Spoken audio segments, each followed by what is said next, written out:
ජේසුපීටයි කවුරුත් කිව්වේ නැහැ ජේසුපීටයි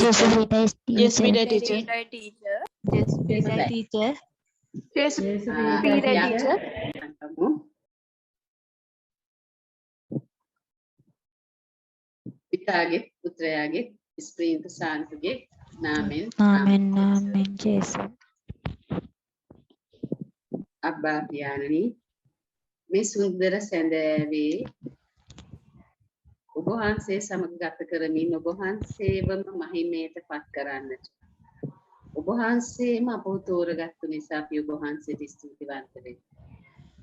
ඔබ වහන්සේ පිළිබඳ දිනෙන් දින තව තවත් ගැඹුරින් හදාරමින් ඔබ වහන්සේට වඩා සමීප වන්නට අපිට අවශ්‍ය අවකාශය සකස් කර දුන්න නැන්ද. සියල්ලම අපි ඔබ වහන්සේට බාර දෙමු. ශුද්ධාත්මයන්නි ඔබ වහන්සේ කැමැති ලෙස ඔබ වහන්සේගේ කැමැත්ත පරිදි සියල්ල සිදු වේවා. ඔබ වහන්සේට සියල්ල බාර දෙමු. ඔබ වහන්සේට අවශ්‍ය දේ අප තුලින් ඔබ වහන්සේව ලෝකෙට ගෙන යන්නට ඔබ වහන්සේගේම සත්වරම් දීමනා අප සැමට දානය කරමු. මේ සියලු අවස්ථා සම්පාදනය කරන සෑම දෙනාම බහුල වශයෙන් ආශිර්වාද කරමු. මේ වගකීම් ධර්මයෙන් ඉටු කරමින් ඔබ වහන්සේව ලෝකයට ගෙන යන්නට දහම් දරුවන් වෙත ගෙන යන්නට ගුරුවරුන් වෙත ගෙන යන්නට වේද ධර්ම සෑම දෙනෙක් නිරතුරුව ආරක්ෂා කොට ආශිර්වාද කළමෙන් මේ කිව් දේ අපගේ ස්වාමින්ම ජේසුස් ක්‍රිස්තුස් වහන්සේ උදෙසාම අපට ලැබේවා. ආමෙන්. නමෝ මරියනි ප්‍රියප්‍රසාද පූර්ණවන්තියනි ස්වාමින් වහන්සේ ඔබගේ ශ්‍රීනත්වෙන් ආශිර්වාද ලැබේවා.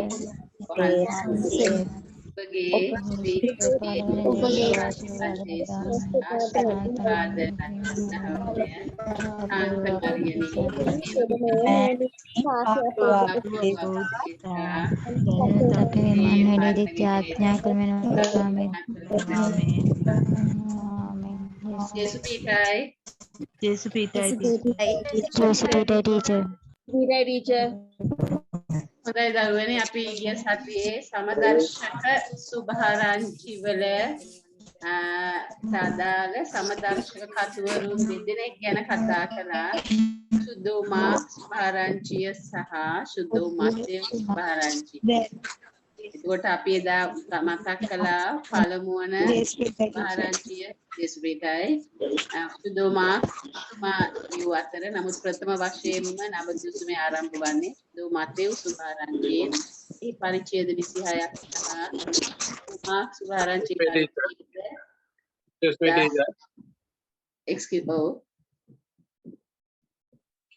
excuse me teacher අපි දෙන්නේ කින්නවා ටීචර් අපේ මෙතන. ඔව් එතකොට පැමිණීම නේද ඔයා කියන්න හදන්නේ පැමිණීමද? මේ එක ෆෝන් එකෙන් දෙන්නෙක් ඉන්නවා. හරි. එතකොට ඔයගලන් ෆාදර් සුරංගව පැමිණීම මායි මගේ දුවයි තමයි. එතකොට ෆාදර් සුරංගව දැනුවත් කරන්නට ඕනේ පුතේ. ඔව් සාදු සුරංග තමයි. හරි හරි. දැනුවත් කරලා තමයි මම කියන්නේ. හරි ටීචර්. හරි හොඳයි. හරි නේද දැන් පණිවිඩය දුන්නද ඇතිද? තව මොන හරි තියනවද කියන්න? ටීචර් අපි දෙන්නෙක් ඉන්නවා දෙන්නෙක් කරනවා. හොඳයි. හොඳයි. එහෙනම් අපි පටන් ගමුද? ඔව් අපි දැන් මතක් කරලා දුන්නේ මම මේ පසුගිය සතියේ අපි සමදර්ශක සුභාරංචි දෙකක් පිළිබඳව කතා කරා. ඒ ගැන කෙටියෙන් මතක් කළා. එතකොට මම හිතනවා ඒකේ මම දුන්න ගොඩාක් අභ්‍යාසයදා ක්‍රියාකාරකම් ඒක තමයි ඔයගලන්ට හිමි වුණ පැවරුම. ප්‍රශ්න පත්‍ර මම වෙනවම හැදුවේ නැහැ. මොකද ඒ ටික කළාම ගොඩාක් දැනුම් සම්භාරයක් ඔබ සතු වෙනවා. ඔබ හොඳට මතකයට යනවා.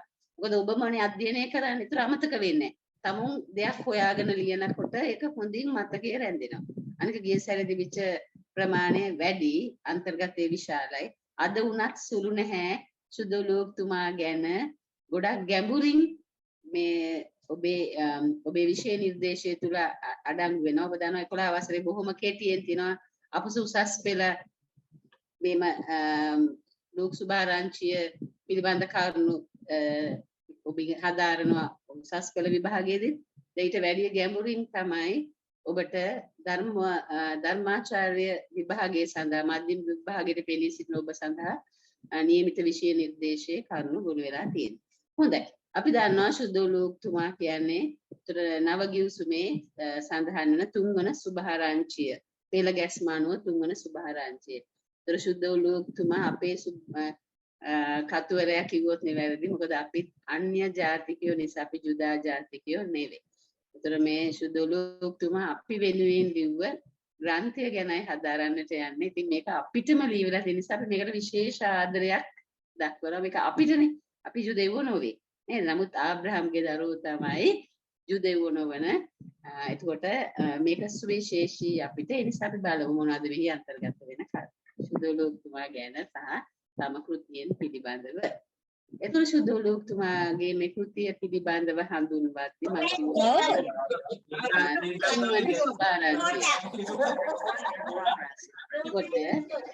මම එහි තුන්වන සුභාරංචිය. එතකොට මේ සම්පාදනය වෙලා තියෙන්නේ ජෙරුසලම් දේවමාලිගාවේ විනාශ වීමෙන් පසුව කියලා පැහැදිලි වෙනවා. ඒ කෘතිය පිළිබඳව හදාරද්දී. එතකොට ක්‍රිස්තු වර්ෂ 70 පසු. ඒ කියන්නේ මේ කෘතිය රචනය වෙලා තියෙන්නේ ක්‍රිස්තු වර්ෂ 85 අතර කාලයේ කියලා බොහෝ විද්වතුන් පෙන්වා දෙනවා. සභාපියවරු. එතකොට මේ ලියවිලා තියෙන්නේ පලස්තීනයෙන් බැහැර අන්‍ය ජාතික පරිසරයක. ඒක ලෝක සුභාරංචිය තුලින්ම සාක්ෂි දරනවා. මම ඒ ගැන ඉදිරියට කතා කරනවා. ඒතර ලියුණා කියන්නේ කොහෙද? සිරියාවේ අන්තිෝකියේ. සිරියාවේ අන්තිෝකිය කියන්නේ කොහෙද? රෝම අධිරාජ්‍යයට අයත් බල ප්‍රදේශයක් නෙමෙයි. ඒතර ජේසුස් වහන්සේ උපත ලබන කාලේ උන්වහන්සේ කාලේ රෝම අධිරාජ්‍යයට තමයි යටත් වෙලා තිබුණේ. එතකොට රෝම අධිරාජ්‍යයට අයත් වෙලා තිබිච්ච රාජ්‍යයන්ගෙන් තුන්වන විශාල නගරය තමයි මේ අන්තිෝකිය. සිරියාවේ අන්තිෝකිය. ඒතර මේ නගරයේ තමයි මෙතුමා මේ රචනා කර ඇති බව ගොඩාක් විශාරදීන් පවසන්නේ. හොඳයි. එතකොට දැන් අපි මෙම කතුවරයා මෙම ග්‍රන්ථය ඇයි සම්පාදනය කරේ? මොකද්ද මුඛ්‍ය පරමාර්ථ? එතකොට පරමාර්ථ දෙකක් ගැන මෙහි සඳහන් වෙනවා. පරමාර්ථ දෙකක්. එකක් තමයි මේ ශුද්ධ ලෝකතුමා මේ ක්‍රිස්තුස් වහන්සේව ඓතිහාසික දෘෂ්ටි කෝණයකින් තමයි ඉදිරිපත් කරන්නේ. ඓතිහාසික පුරාණයේ ඉඳලා බලාගෙන හිටපු නේද? ඓතිහාසික දෘෂ්ටි කෝණයකින්. ඒකම කතන්දර ස්වරූපයෙන් මේක ගලාගෙන යන්නේ. කතන්දරයක් ඉදිරිපත් කරන ආකාරයට. ඒකම ඒ කතා වස්තුව අන්‍ය ජාතිකයන්ට ගෝචර වෙන විදියට. අර මං කිව්වේ අපිට ගෝචර වෙන විදියට තමයි ශුද්ධ ලෝකතුමා මෙය රචනා කරන්නේ. එතුමාගේ අරමුණ වෙන්නේ. ඒතර දෙවෙනි එක තමයි ජේසුස් වහන්සේ ගැන දැන් ශුද්ධ ලෝකතුමා ලියනකොට අනිකුත් සුභාරංචි ලියලා. ඒතකොට දැන් ජොහන් තුමාගේ සුභාරංචි ලියලා නැහැ. නමුත් එතනදී ලියනෝ යම් කරුණු රාශියක් එකතු කරගෙන තිබුණා ශුද්ධ ලෝකතුමා. ඉතින් ශුද්ධ ලෝකතුමාට අවශ්‍ය වුණා මේ නැති නොලියුණු කරුණු ටිකක් හෙළිදරව් කරන්නට. ඉතින් ඒකත් පෙරදරි කරගෙන තමයි විශේෂයෙන් ඕන් වහන්සේගේ ඒ කියන්නේ ජේසුස් වහන්සේගේ දූත ගමනේ මුල සිට අග දක්වා මුල ඉඳලා අග දක්වාම ලියලා කතන්දර ස්වරූපයෙන් මෙය අප වෙත පිරිනමන්නේ. ඒක තමයි දෙවෙනි පරමාර්ථය ශුද්ධ ලෝකතුමා. පරමාර්ථ දෙකයි. දෙක සැකවින් මතක තියාගත්තොත් විභාගෙට ප්‍රශ්නයක් ආවොත් ලියන්න පුළුවන්. ඊළඟට බලමු මේ තේමාව මොකක්ද කියලා. ඒතර තේමාවට යන්න මත්තෙන් අපි කතා කරමු ජේසුස් වහන්සේ පැරණි ගිවිසුමේ සියලුම ගොඩාක් දිවසිවරුන් ප්‍රකාශ කරපු දිවසිවරුන්ගේ පොරොන්දු තමයි මොකක්ද? මිනිස්යාගේ ගැලවීම. ඒතර මිනිස්යාව පාපයෙන් ගලව ගන්න ජේසුස් වහන්සේ පැමිණි බව තමයි ඒක හේතු ගන්නන්න තමයි මේ ලෝක සුභාරංචි රචනා. එතකොට මේ ජනතාවට ගැලවීම හෙවත් විමුක්තිය උදා කර දෙන්න තමයි උන්වහන්සේගේ බහුතර ඉගැන්වීම් සහ ජීවිතාදර්ශය වුණේ. උන්වහන්සේට අවශ්‍ය වුණේ ඒක. ඒ විතරක් නෙමෙයි උන්වහන්සේ තිබිච්ච මහා දයාව කරුණාව. උන්වහන්සේගෙන් ගලා ගිය කරුණාව. උන්වහන්සේ වසන අපුරු කෙනෙක් නෙවෙයි. උන්වහන්සේ තුලින් ගලා ගිය මහා දයා කරුණාව ජනතාවට පෙන්වා දෙන්න තමයි සුදු සුභාස්මී. මේ පෙන්වා දීම තමයි තේමා කරගන්නේ. ඉගැන්වීම් වලින් විමුක්තිය උන්වහන්සේ තුලින් ගලා බහින මේ මහා දයානුකම්පාවත් පෙන්වා දීම. ඒකම උන්වහන්සේ අපි හැම දිනාගෙම ගැලවුම් කරු කියන එක අපිට දිනහැර දක්වනවා මේ සුවිශේෂයේ තුලින්. ඒකම සුදෝලුක්තුමා තම සුමාරංචි ලේඛනගත කරද්දී යම් යම් මූලාශ්‍ර කිහිපයක් යොදාගෙන තියෙනවා. නේද? දැන් මේ රචනා කරගෙන දැන් මම කියන මුල සිට ක්‍රිස්තුස් වහන්සේ ක්‍රිස්තු චරිතය මුල සිට අග දක්වා මේ කතන්දර ස්වරූපයෙන් මේ ඓතිහාසික ජේසුස් වහන්සේව හඳුන්වා දෙන්නට යන්නේ. මේ පුදුම මානව දයාවකින් ක්‍රියා කළා වූ උත්තම තෑන් වහන්සේව හඳුන්වා දෙන්නට යන්නේ. සුදෝලුක්තුමා තම කෘතිය තුල පරිශීලනය කරගත්තු යම් යම් මූලාශ්‍ර තියෙනවා. එකක් තමයි දේවාචාරි පිලිප්තුමා. අපි දන්න උපස්ථායකින් නේද? 7 නමක් තෝරගත්තා. ඇයි? එන්නේ පේදුරුතුමාගේ දේශන වලින් ජනගහණය වැඩි වෙනකොට බැඳ කොණ්ඩානාතයට සහනාර දීම සඳහා අවශ්‍ය වෙද්දී උපස්ථායකින් 7 දෙනෙක්. ඒතර මේ දේවාචාරි පිලිප්පින් දැනගත්තු කරුණු තියෙනවා. අපි බලමු මොනවද මේ කරුණු කියලා. මේ කරුණු තමයි මූලාශ්‍ර කරගෙන තියෙන්නේ. ඒකම සුදෝපාලුතුමා. අපි දන්නවා සුදෝපාලුතුමාගේ දෙවෙනි ධර්ම දූත ගමනේ මෙතුමා එකතු වෙනවා. ඒ දෙවෙනි ධර්ම දූත ගමනේ සුදෝපාලුතුමා කියලා ඉගැන්වීම් අනුසාර කරගෙන අපි බලමු. ඒක ගැන අපි තව කතා කරමු. එකම සුදෝ මාක් සුභාරංචියෙන් කරුණු ගත්තා. එහෙනම් අපි දැන් තව ටිකකින් කතා කරනවා. අන්තිමට සුදෝ මතෙව් සුභාරංචියනොත් කරුණු අරගෙන තියෙනවා. මේවා තමයි මූලාශ්‍ර කරගත්තේ. එතකොට ඔයගලන්ගේ විභාගෙදී ප්‍රශ්නයක් ඇහුවොත් සුදෝලුක්තුමා තම සුභාරංචිය රචනා කිරීමට මූලාශ්‍ර කරගත්තේ මොනවද කියලා. ඉතින් කාවද නැත්නම් මොන ආකාරයකද කියලා. ඔයගලන්ට මේ උත්තර 4 හොඳ මතකයේ තියෙනවා නම් දැන් මම පිළිතුරුමා සුදෝමා මේ සුදෝපාලුතුමා මතකයිද? එච්චර ලියන්න පුළුවන්. ඉතින් මේවා කතන්දරයක් වගේ දැනගත්තාම එච්චර අමාරු නෑ. නේද? ඔයගොල්ලන් 6 ඉඳලා 11 දක්වා උගන්වන ගොඩක් කරුණු තියෙනවනේ. හොඳයි. දැන් තේවාචාරි පිලිප්තුමාගේ මොනවද ගත්තේ? මම කිව්ව උපස්ථායකයන් නේද? සමාරිය සේවය කරපු පිලිප්තුමා. එතකොට තේවාචාරි පිලිප්තුමාගෙන් දැනගත්තු කරුණු තමයි ඒ කාලෙම තමයි පාවුල්තුමා වසර 2ක් ඉරගත වෙලා ඉදී තුමා ක්‍රිස්තුස් වහන්සේව ඇසින් දුටු සාක්ෂිකාරයන් කීප දෙනෙක් මුණ ගැසෙන්නට සුදෝලුක්තුමාට අවස්ථාව ලැබිලා තියෙනවා. මොකද ඒතකොට ධර්මචාරිකා ගියේ නෑ. පාවුල්තුමා ඉරගත වෙලා ඉඳද්දී මෙයාට ගොඩක් අය හම්බුණා. මෙයා ගොඩක් අය ඇසුරු කළා. විශේෂයෙන් ක්‍රිස්තුස් වහන්සේව ඇසින් දුටු ඒ සාක්ෂි දරණය හොඳින් ග්‍රහණය කරගෙන තිබුණා. එකක් තමයි දේවාචාර්ය පිළිපියෙන් දැනගත්තු ගත යුතු කරුණු ඔස්සේ තමයි අපි ඒක පෙන්වන්නේ. ඒතර ඕන් අතරින් එක් පුදලෙක් තමයි කවුද මේ සමාරිය මං කිව්වේ සේවයේ යෙදුණු දේවාචාර්ය කියලා කියන උපස්ථායක පිලිප්තුමා. එතකොට එතරදී මුණ ගැහෙන්නට ඇති කියන උපකල්පනයේ දෙන අතර සමාරිය පිළිබඳව ලුක්තුමා පමණ සඳහන් කරන ගොඩාක් කරුණු අනිත් අය සඳහන් නොකරන සමාරිය පිළිබඳව මම කියන්නේ මේ උපස්ථායකයා හිටියේ සමාරිය. එකපාරක් ඒගොල්ලන් බෞතිස්ම කරලා සුද්ධාත්මාලේපේ දෙන්න මේගොල්ලන් බලාගෙන හිටියා. කවුරු වෙනකල්ද? ජොහාන් තුමා සහ සුදෝ පේදුරුතුමා එනකල්. ඒතර මේගොල්ලන් දානය කළේ නැහැ එහිදී.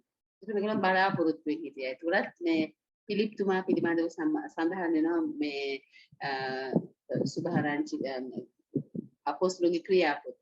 ඒතර ඒකෙත් පැහැදිලි වෙනවා ලුක්තුමා පිලිප්තුමාගෙන් යමක් ගන්නට තිබුණා.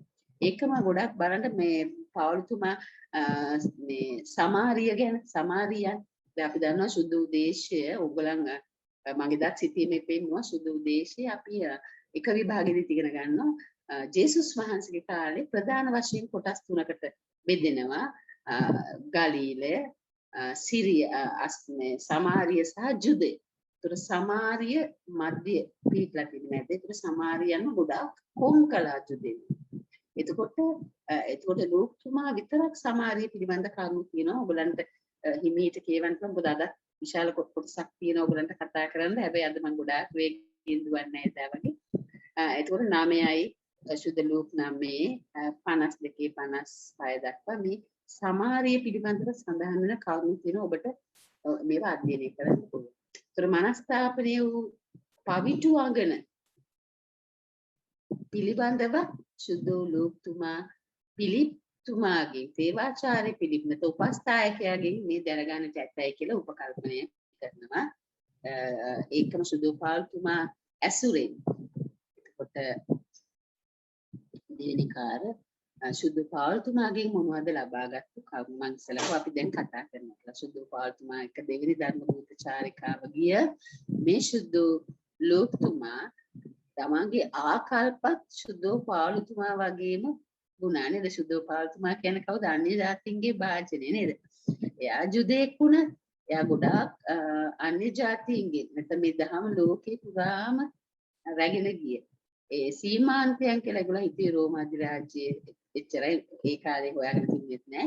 එතකොට ඒ හැම තැනකම සුද්ධ පාල්තුමා මේ ධර්මචාරිකා තුනත් අවසානයේ රෝමයට යන ගමනිනුත් හතරවෙනි ගමනේ පවා කලේ මේ ධර්ම දූත සේවාවයි. එතුමාව ළඟින්ම ඇසුරු කරපු සුද්ධ ලූක්තුමාගේ අරමුණ අන්‍ය ජාතිකයන් වෙතට වෙන්නට ඇති. මොකද ඇසුරු කලේ මේ උත්තමයාවයි සුද්ධ පාල්තුමාවයි. ඒ කරුණ ඔබට තියෙනවා මෙතන. මේවා ටිකක් අධ්‍යයනය කරොත් ඔයගලන්ට ගොඩාක් තහවුරු වෙයි මම මේ කියන ඒවා. මේ ඔක්කොම කතා කරන්න ගියොත් අදට නියමිත කොටස ඉවර කරගන්න බැරි වෙනවා මේ පාඩම. එතනම ජේසුස් වහන්සේ යුදෙව්වරුන්ගේ ගැලුම් කාර්යය විතරක් නෙවෙයි කියලා හැමතැනම මොහු සඳහන් කරන්න උත්සාහ කරන්නේ. මොහුගේ පරමාර්ථයත් අරමුණත් විශ්වීය ගැලුම් කරුවෙක් කියලා ජේසුස් වහන්සේ ජුදාවරුන් විතරක් නෙමෙයි ගලව ගන්නවා. මුළු මිනිස් සම්පතියටම ගැලුම් කාර්යය කියලා තමයි පෙන්ලා දෙන්න උත්සාහ කරේ. මේ සුදු පාවුලුතුමාගේ ඇසුරින් ලබාගත්තු කරුණු කියලා අපිට හිතා ගන්න පුළුවන් වෙනවා සුදු පාවුලුතුමාගේ ලිපි එක බලද්දී. ඒකම අපි දැන් කතා කරන්න යනවා. තුන්වෙනි කරුණ සුදු මාක් සුභාරංචි මොනවද උපුටාගෙන ඇත්තේ නැත්නම් මූලාශ්‍ර වශයෙන් යොදාගත්තා. ඒතකොට වාචික සම්ප්‍රදායෙන් විතරක් නෙවෙයි. වාචික සම්ප්‍රදායට කොට වෙලා හිටියේ නෑ. ඒතර මාක් සුභාරංචිය මූලාශ්‍ර කරගෙන එහි තියෙන වගන්ති 150න් තුනෙන් එකක්ම මෙතුමා අරගෙන තියෙනවා. තුනෙන් එකක් ගත්ත කියන්නේ ගණන් දන්නව නේද? 50ක් පමණ නේද? වගන්ති 50ක්. තුනෙන් එකක් කියන්නේ වගන්ති 50ක් පමණ. එක එක කෘතීන් වල පොඩි සංඛ්‍යාන වෙනස්කම් තියෙනවා. නමුත් ඔබට අදාළ විෂය නිර්දේශයට අනුවයි අද මම මේ කතා කරන්නේ. දහම් ගුරු දෙක විභාගයට අදාළව. ඒතර සුද්ධ මත්තේව් සුභාරංචියෙන් මොනවද උපුටාගෙන තියෙන්නේ? සුද්ධ මත්තේව් සුභාරංචිය දිහා හොඳට බලනකොට මේ මම වගුගත කරලා තියෙනවා. සුද්ධ ලූක් සුභාරංචිය, සුද්ධ මත්තේව් සුභාරංචිය එක හා සමානව තියෙන සිදුවීම් මාලාවක්. ඔබට මම මේ සියල්ල දීලා තියෙන නිසා මම ඔබට මේ PDF එකක් දෙවන නිසා ඔබට පුළුවන් වෙයි ඒකත් හදාරන්න. එතකොට ඔබට පැහැදිලි වෙයි මොනවද මේ උත්සාහගෙන තියෙන්නේ. තවදුරටත් බලනකොට සුදු මාක් සුභාරංචියේ තියෙන වචන 677න් සුදු මතේව්තුමා ඔබට පේන සුදු මතේව්තුමා වචන 170ක් 180ක් විතර අරන් තියෙනවා. කාගෙන්ද? සුදු මාක් සුභාරංචි. වචන 677න් අරන් තියෙනවා සුදු මතේ. එතකොට සුදු මතේව්තුමා සුදු මාක්තුමා මතේව්තුමා දෙදෙනාම දේශනවාදී උපදේශකයන් නිසා ඔවුන් ළඟ තිබුණා තවත් මූලාශ්‍රයක් M කියන මූලාශ්‍රය. එම මූලාශ්‍රයක් යොදාගෙන තියෙනවා. ඊට පස්සේ සුද්ධ ලූක්තුමා ඍජුවම මතේව් සුභාරංචියත් වක්‍රාකාරව මාක් සුභාරංචියත් මතකයිනේ එම් මූලාශ්‍රය කියලා තියෙනවා. දැන් ලෝක්ස්ගේ සුභාරංචිය උපුටාගෙන තියෙනවා සුද්ධ මතෙව් මාක් වක්‍රාකාරව සහ එම් මූලාශ්‍රය. දැන් මම මේ සියල්ල ඔබට කතා කරන්නේ ඔබට નિયમિત විෂය නිර්දේශය අනුව. දැන් මේක අපස උසස් පෙළ තවත් ආකාරයකට තමයි ඉදිරිපත් කරන්නේ. සුද්ධ ලෝකතුමා එල් මූලාශ්‍රය, සුද්ධ මතෙව්තුමා එම් මූලාශ්‍රය. ඒ වගේ පෙන්වද්දී දැන් ඔබට ඔබේ අධ්‍යයනයේ පහසුව සඳහා ඔබට નિયમિત විෂය නිර්දේශය පිළිබඳව සාකච්ඡා කරද්දී මෙන්න මේ ආකාරයට තමයි මම ඔබට ගෙනහැර දක්වන්නේ. මොකද ඔබ අධ්‍යයනය කළ යුත්තේ ඔබට નિયમિત විෂය නිර්දේශය. ඒතර Q වෙලා කියන මූලාශ්‍රය.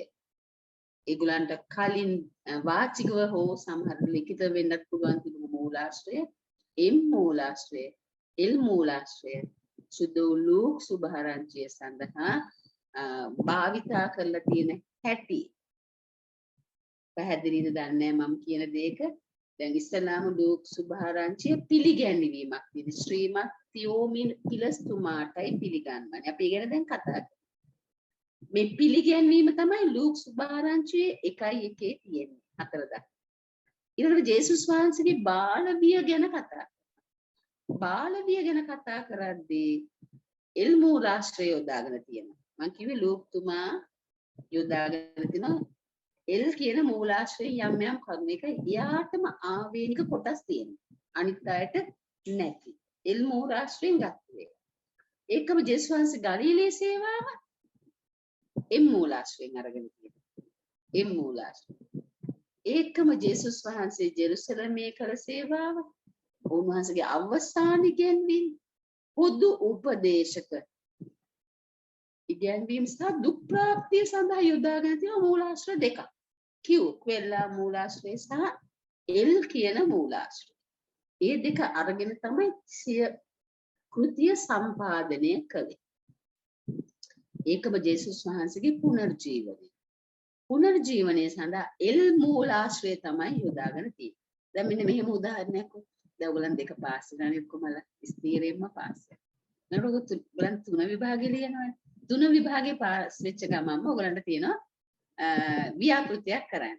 ඒක යම්කිසි මාතෘකාවක් රචනයක් දීලා පොතක් ඔයගලන් හදන්න. දැන් මේ පොත හදනකොට ඔබේ මාතෘකාවට ඔබ තනියම ලියන්න යන්නේ නැහැ. ඔබ යම් මූලාශ්‍ර ගන්නවා. අපි කිව්ව සුද්ධ ජුසේවාස්පියතුමා ගැන ඔබට රචනයක් ලියන්න ආවනම් දැන් මේ පොත නිර්මාණය කරද්දී මේ රචනාව නිර්මාණය කරද්දී මොකද කරන්නේ? ඔබ ඒ සඳහා තියෙන මූලාශ්‍ර ගන්නවා. කවුරු හරි ලිව්ව පොතක් සුදු ජුසේවාස්පියතුමා පිළිබඳව තියෙන කරුණු ගරගෙන අපි අවසානයේ ලියනවා මෙන්න මේවා තමයි අපි මූලාශ්‍ර කරගත්තේ. මේ කෘතියන්ගේ ආభాෂය අපි ලබා ගත්තා. යම් පරිච්ඡේද ගත්තා, උත්තරණයන් ගත්තා. අන්න ඒ වගේ සුදු මතෙව්තුමා ගත්තු මූලාශ්‍ර L Q M කියන මූලාශ්‍ර සහ සුදු මාක්තුමාගේ මූලාශ්‍රය ගත්ත කියලා තමයි මම මෙච්චර ඔයගලන්ට පැහැදිලි කරන්නේ. දැන් බලමු කොහොමද මේක සකස් වෙලා තියෙන්නේ. සකස් වෙලා තියෙන ආකාරය හොඳින් මේ පරිච්ඡේද හරි 24 බැලුවම පැහැදිලිව පේනවා. ඒ පරිච්ඡේද 24 මෙන්න මේ ආකාරයකට කොටස් 6කට බෙදන්න පුළුවන්. පළවෙනි හා දෙවෙනි පරිච්ඡේද තුලින් ගැලවීමේ පොරොන්දුව ආදී ඉඳලා පොරොන්දු වෙච්ච ගැලවුම් කරුවා ඔන්න පොරොන්දු හිටු. ඊළඟට ධර්ම ඒ ආවේ මොකටද? ධර්ම දූත සේවයේ සඳහා මෙලොව ස්වර්ග දේව රාජ්‍ය ගොඩනැගීමට. ඔන්න ඒකට පසුබිම. ඊළඟට දේව රාජ්‍ය ගොඩනැගීම සඳහා ගලීලය කියන ප්‍රදේශයේ ධර්ම දූත සේවාවන්. ඊළඟට එනවා ගමන. මේ ගමන ඇවිල්ලා ජෙරුසලමට යන ගමන තුල කරන ධර්ම දූත සේවාවන් 4 වෙනි. දැන් ජේසුස් වහන්සේ හරියටම ජෙරුසලමේ ඕන් වහන්සේ ඉපදුන බෙත්ලෙහෙමේ ඕන් වහන්සේ පසුව කුරුසපත් වෙන්නේ ජෙරුසලමේ නේද? ඕන් වහන්සේ උත්පන්න වෙන්නේ බෙතානියේ. අන්න දැන් මේ ඔක්කොම ලියවේ. අන්තිමට තමයි ජේසුස් වහන්සේගේ මරණය ජයග්‍රහණය උත්පත්ති 24 ඉවර කරන්නේ. හරි ලස්සන ගලා යාමකට මේ කතන්දරය ඓතිහාසික තොරතුරු ඔස්සේ සුදු ලෝකතුමාගෙන හැර දක්වන කරුණු 6. විභාගෙදි ලියන්න આવොත් ලියන්න පුළුවන්. මතකයට ගත්තාම ওই කරුණු 4ක් ලියන්න පුළුවන්. දැන් බලමු මේකේ පරමාර්ථය. ප්‍රධාන තේමාව ක්‍රිස්තුස් වහන්සේගේ ගැලවුම් වීමේ කාර්යය මුළු විශ්වයටම ජුදා මිනිස්සුන්ට පලස්තීනෙට නෙවෙයි මුළු විශ්වයටම ගැලවීම දෙන්න තමයි ජේසුස් වහන්සේ කුරුසපත් වෙලා. මම මුළු ලෝකෙටම ආදරේ. ලෝකෙම ගලව ගන්න ආවයි කියන අදහස තමයි මේ සුදු ලෝකතුමා අප වෙත ගෙන හැර දක්වන්නේ. සුදු ලෝකතුමාගේ මුඛ්‍ය පරමාර්ථයක් ඒකම මේ ඉදි කියලා දෙන්න උත්සාහ කරනවා. අන්‍ය ජාතීන්ගේ අපෝස්තලයන් නේද මං ඉස්සරහට කොහොමද සුදු පාළුතුමා. එතකොට මෙහිදී පෙන්වන දැන් මේ සුදු පාළුතුමාව අන්‍ය ජාතීන්ගේ අපෝස්තලයා වූද තමන්ගේ රදගුරුතුමා වන පාළුතුමාගේ ධර්මයන් තමයි ඔහු මෙහිදී අපට ඉදිරිපත් කරලා තියෙන්නේ. පරමාර්ථ වශයෙන්. දැන් අපි සාකච්ඡා කරනවා මේ මොනවද මේ තියෙන්නේ කියලා. ප්‍රධාන කරුණු. එකක් තමයි ලෝක සුභාස්නේ ලෝක ඉතිහාසයට සම්බන්ධ කරුණු. ඒකනේ අපි කියන්නේ සුදු ලෝකතුමා ඉතිහාසඥයෙක් කියලා. දැන් ලෝක ඓතිහාසික සිදුවීම් දෙවෙනි කරුණ තමයි මෙය ලෝක ඉතිහාසයේ විතරක් නෙමෙයි රෝම ඉතිහාසය. සුභාස්න ලෝක ඉතිහාසයට සම්බන්ධ කරා විතරක් නෙමෙයි රෝම ඉතිහාසයටත් සම්බන්ධ කරනවා. හරි බලන්නකො ලස්සන මේ ලෝක සුභාරංචි. ඊළඟට සමස්ත සුද්ධෝ සභාව තුල සුභාස්න කේන්ද්‍රගත කරනවා. එතුමාගේ දෙවන කෘතිය වන මොකක්ද දෙවන කෘතිය? සුදු ලෝකතුමාගේව ක්‍රියාපත. අපෝස්තලුන්ගේ ක්‍රියාපත. එනකොට ඕන දැන් කේන්ද්‍රස්ථානය කරගන්න. සුද්ධෝ සභාව. හතරවෙනි කරුණ තමයි ඒ සුභාස්න මුළු මිනිස් වර්ගයාටම හැමෝටම ඔබටත් මට අවසානයේදී සමාරියන් කියන ක්‍රිස්තුස් වහන්සේගේ වචන හා ක්‍රියා. හරි වචන හා ක්‍රියා. දැන් බලමු මේ කරුණු පහ එකින් එකට. මොකද මේ කරුණු පහ ඔබෙන් විභාගෙදී අහන්න පුළුවන් කරුණු දෙක බැග්. පළවෙනි එක මම කිව්වා මුළු ලෝක ඉතිහාසයම සම්බන්ධ කරගෙන තමයි මේ කෘතිය රචනා වෙන්නේ. ඒ පිළිබඳව කරුණු දෙකක් කිව්වොත් ඔන්න හොඳට මතක තියාගන්න. ලෝක ඉතිහාසයේ අපි එදා කිව්වා සුදු මතේවුතුමා ලියන්නේ තෝරාගත් ජනතාවගේ පියාවන ආබ්‍රහම්ගේ පෙළපතෙන් එන ජුදයෝනේ නේද? ඒතර ජුදා ජාතියට ලියනකොට එහෙමයි. දැන් මෙතනදී ලෝකතුමා මුළු විශ්වයම ආදම්ගේ පෙළපතෙන් පටන් අරන් ආදම් දේවදරුවේ. එහෙනම් මුළු විශ්වයටම තමයි මේ ගැලවීමේ පණිවිඩය දෙන්නේ කියලා කියන හැර දක්වන්න ඔන්න පෙළපත ගන්නවා ලෝක ඉතිහාසයට සම්බන්ධ. එතකොට එහි කේන්ද්‍රස්ථානයේ තමයි ක්‍රිස්තුස් වහන්සේගේ උපත කියලා පෙන්වලා දෙනවා. එතකොට ජේසුස් වහන්සේ ජුදාවරුන්ට පමණක් නෙවෙයි මුළු මිනිස් සංහතියටම ගැලවීම දෙනවයි කියලා ඉතිහාසයට සම්බන්ධ කරලා තමයි මේ කරුණු අපිට ගෙනහැර දක්වන්නේ. දැන් දෙවෙනි කරුණ බලමු. මම කියවනේ දෙවෙනි කරුණ මේ අන්තර්ගත වෙන්නේ. ඒක රෝම ඉතිහාසයට. ඒක රෝම ඉතිහාසයට සම්බන්ධ කරන නිසා තමයි දැන් එතුමා සියලුම වැසියන්ගේ සංගණනයක් සිදු කරනවා. අපි දන්නවා මේ උපත දැනුම් දීමත් එක්කම නේද? උපත පෙර මරියතුමිය එනවා ජෙරුසලමට. ඒතකොට මේ රෝම අධිරාජ්‍යයේ මේ සංගණනය ඔන්න බලන්න රෝම ඉතිහාසයට සම්බන්ධ කරලා ජෙරුසලමට එන හැටි නේද? මරියතුමාගේ ජොසේතුමා සමග ජෙරුසලමට එනවා. කිලෝමීටර 150ක විතර දුරක්. ඒකම මේ කතුවරයා ක්‍රිස්තු චරිතයේ ප්‍රසිද්ධ ජීවිතය ආරම්භ කරනවා තිබේරියස් අධිරාජ්‍යයක් පැමිණි 15 වෙනි අවුරුද්දේ. ඔන්න කරුණ තින ලෝක තුනේ. දැන් බලන්න රෝම ඉතිහාසයට කොහොමද සම්බන්ධ කරන්නේ? මේ ආකාරයට ඔයගොල්ලෝ පැහැදිලි වෙනවා. ඔබට කරුණු එකක් දෙකක් ලියා ගන්න පුළුවන් වෙනවා. ඒකම අපි බලමු. තුන්වෙනි කරුණ සමස්ත සභාවතුල සුද්ධෝ ලෝක සුභාස්න කේන්ද්‍ර ස්ථානයේ වන්නේ කොහොමද? මම කිව්වා මුළු සුද්ධෝ සමස්ත සුද්ධෝ සභාව මේ සුවිශේෂී තුල කේන්ද්‍රස්ත වෙනවා. ඒකට හේතුව තමයි මම ඔයගලන්ට කිව්වාගේ ක්‍රියාපොතේ අපොස්තලික ක්‍රියාපොත මෙතුමානේ රචනා කරන්නේ. ඒතර මේ කර්තෘත්වයේ ලියුණු මේ ක්‍රියාපොත තුල තියෙනවා මේ සුභාස්න පිළිබඳව ලියුණු ඒ විශේෂත්වය. ඒ කියන්නේ කේන්ද්‍රස්ථානයේ ජේසුස් වහන්සේ සම්බන්ධ. ඒතර ක්‍රියාපොත නො දෙවන පොත සුදු සභාවේ ඉතිහාසය. දැන් හරි ලස්සනට චරිතය ක්‍රිස්තු චරිතය ගෙන හැර දක්වලා උන්වහන්සේ උත්සාහන වෙනකොට උන්වහන්සේ මේ බාර දීලා යන්නේ. කාටද අපොස්තුලවරු? මේ සීමාන්තයෙන් දක්වා ගෙනියන බෞතිස්ම කරන්න. දැන් ඊට පස්සේ එතනින් යාට එන පියවර තමයි ක්‍රියාපොත. ඒගොල්ලන් කොහොමද ක්‍රියාත්මක වුනේ? අපොස්තුලෝ බියේ හිටපු අය කොහොමද ක්‍රියාත්මක වුනේ? දැන් බලන්න කොයිතරම් ලස්සන කලා යාමක්. ඒක පැහැදිලි වෙනවා සමස්ත සභාවේම කේන්ද්‍රස්ථානය තමයි මේ ලූක් සුභාරංචිය සමස්ත සභාව තුළ ඉදිරිපත් කරන්නේ. එකම සුදු ලූක් සුභාසන ගුරු මිනිස් වර්ගයටම ගැලවීම. කොහොමද මේක අපි වෙන අර දක්වන්නේ කරුණු ගොඩාක් තියෙනවා. මම මෙතන දෙකයි ඉදිරිපත් කරලා තියෙන්නේ. එතකොට අපි කියනවා මිහි පිට දේව ප්‍රසාද වෙලා ජනයා අතර සාමයේ ඔක්කොටම දේව ප්‍රසාද හැමෝටම. සිම්මන් දිවසිවරයාගේ ප්‍රකාශයෙන් මොකද්ද තියෙන්නේ? සිම්මන් දිවසිවර මේ දරුවා වතුර ගත්ත ගමන් දේව මාර්ගයෙන්දර කියන සකල ලෝවැසියන් අබුනේ. සකල මුළු මිනිස් වර්ගයාටම කියලා. එකම යසායා කියනවා මොකද? ස්නාවක ජොහාන් තුමාගේ දූත මෙහෙවර ලූක් තුමා විස්තර කරනකොට රචනා කරන මෙන්න මේ වගන්තිය මොකද්ද? දෙවිදුන් කෙරෙන් වන වියත් මග සෞසත දකින්නවත මොරගා කියන හඬ සෞසත කියන්නේ මුළු විශ්වයට මුළු මිනිස් සංහතියට. එකම ජේසුස්වහන්සේගේ ශ්‍රාවකයන්ට අවසානයේදී උන්වහන්සේ මොනවද වදාරන්නේ? සකල ලෝවාසීන්ට මේ ප්‍රකාශ කරන්න. ගැලවීමේ සුභාසන ගිහිල්ලා මුළු මිනිස් වර්ගයාටම ප්‍රකාශ. පස්වෙනි කර්ණතයි අපි යන්න තියන්නේ සමාරියන් පිළිබඳව මොනවද මේ කියන්නේ? ජේසුස් ජාකොබ් ජොහාන් සමාරිය නගර විනාශ කරන්න ස්වාමීන් වහන්සේගෙන් අවසර ඉල්ලුවට උන්වහන්සේ උන් දෙපළට තරවටු කරන බවක්. මෙන්න මේ පරිච්ඡේදය කියවම ඔබට පැහැදිලි වේවි ඒක අදහස. ඒ කියන්නේ බලාගෙන ඉතින් හොඳට තවත් මතකයි.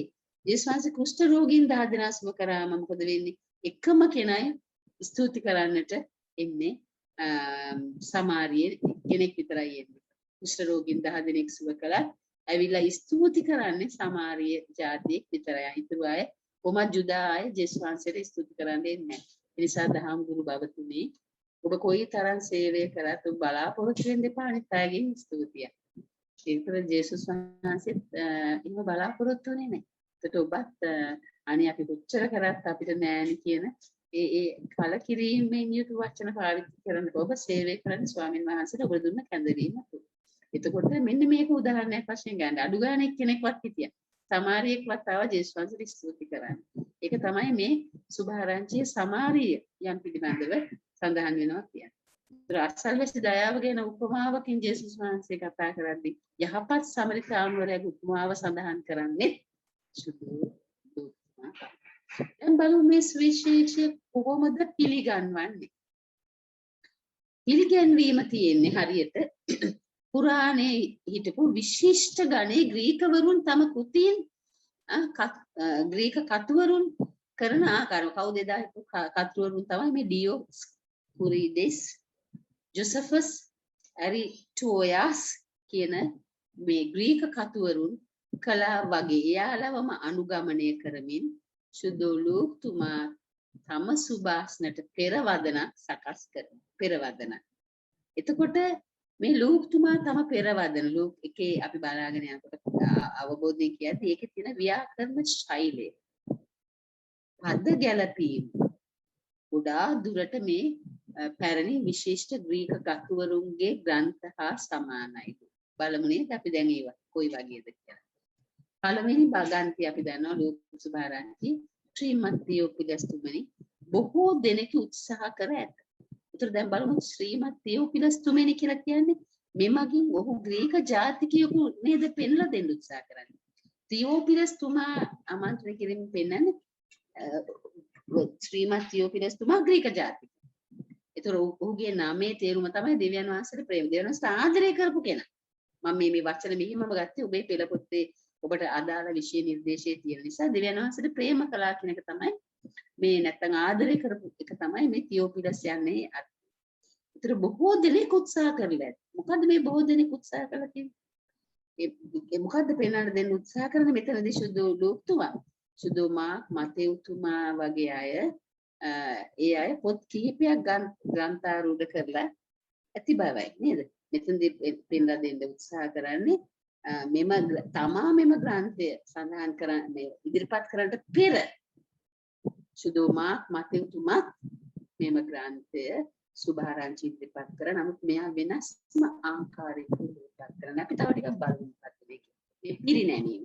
ඒතර තමාට කලින් සුභාක්ෂණ ලියු කියන අදහසෙන් මොකද කියන්නේ? එතකොට තමා ක්‍රිස්තුස් වහන්සේලා ඇසින් දුටු පිරිස්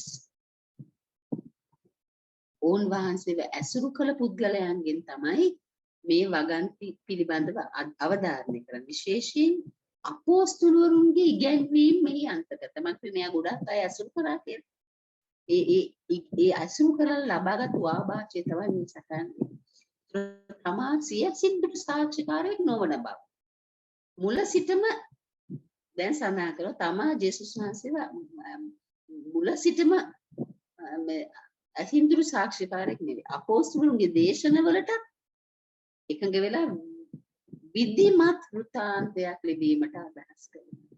බලන්න මොනතරම් ලස්සන පද ගැලපීමක්ද ශෛලියක් ඉදිරිපත් කරන්නේ. ඒත් ඉවරනේ හතරවෙනි වගන්තියට යනකොට ඔබතුමා දැනටමත් දහම් උපදේශ ලබා සිටින්නේ නේ. ඔබට තවත් කරුණු ඉදිරිපත් කිරීමට දැනටම ඔබ පිහිටා ඇති ශක්තිය ඔබව ස්ථිර කරන අදහසින් මම මේ අස්න ලිවීමි මෙම සුභාස්න ලිව්වයි කියන අරමුණ මෙහි පෙරවදන තුල සඳහන් වෙනවා. එකම අපි බලනවා මේ පෙරවදන. හරිද? මොකක්ද මේ ප්‍රධාන වෙන නැත්නම් අරමුණු දෙක. සුදෝලෝක්තුමා ලියන පෙරවදනේ අරමුණු දෙකක් තියෙනවා. ඔබෙන් අහන්න පුළුවන් විභාගෙදී මේ අරමුණු දෙක මොනවද කියලා. එකක් තමයි මේක ලේඛනගත කරන්නට පෙර ඒ පණිවිඩය පිළිබඳ උපදේශනයක් පෙරවදන තුලින් ඉදිරිපත් කරනවා. තම සුවිශේෂණයේ ලේඛනගත කරන්න ඉස්සෙල්ලා ඒකේ තියෙන පණිවිඩය උපදේශනයක් විදිහට තමයි ඉදිරිපත් කරන්නේ. ඒකම අන්‍ය ජාතිකයන් පෙරදැරිව කටයුතු කරන බව තම සුවිශේෂයේ තුලින් විශේෂයෙන් පැරණි ගැන්වීම් වලින් සනාථ වෙනවා. දැන් බලන්න පිරිනවන්නේ අන්‍ය ජාතික. ඒකම මෙම සුවිශේෂය සඳහා භාවිතා කරන වෙනත් නම් කියලා ඔබෙන් අහන්න පුළුවන් ප්‍රශ්නයක්. එතකොට මේ සුවිශේෂය සඳහා තවත් නම් 8ක් තියෙනවා. සුදෝලෝක සුභාරංචි. එකක් ජෙරුසලම් සුභාරංචි. අපි මේ එකින් එකට ඔබට පැහැදිලි කරනවා නේද? ඒතර එකක් ජෙරුසලම් සුභාරංචි. ඇයි කියලා අපි කියනවා පස්සේ ඉස්සර බලමු. සුභාරංචි 8. ඒක සුද්ධාත්මයන් වහන්සේගේ සුවිශේෂය. යාඥාව දයාවේ හා කරුණාව මම ජේසුස් වහන්සේ මහා දයා කරුණාවේ කියලා ඒ කාරුණික බව ඉස්මතු කරන්නට ගෙන හැර දක්වන නිසා මේ සුවිශේෂය නම් කරන දයාවේ කරුණාව. එකම කාන්තාවන්ට ජුදා සමාජයේ තරම තැනක් නැහැ. නමුත් තමුන්ගේ මේ ග්‍රීක සමාජය තුල එහිදී තියෙනවා කාන්තාවන්ට යම් ස්ථානයක්. ඒතර මේ කාන්තාවන් ඉස්මතු කරගෙන දක්වනවා. ජුදා සමාජයේ ගණන් ගත්තේ නැතුවට ග්‍රීක සමාජය තුල විශේෂ ස්ථානයක් කාන්තාවන්ට තියෙනවා. පූර්ණ පරිත්‍යාගය. ඇයි අපි පූර්ණ පරිත්‍යාගයේ සුවිශේෂය කියන්නේ? සතුට ප්‍රීතිය තියෙන සුභාරංචි. බලමු දැන් මේ එකින් එකට ඔබගෙන් විභාගෙදී අහන්න පුළුවන් මේ එකින් එකට මොනවද මේ කියලා.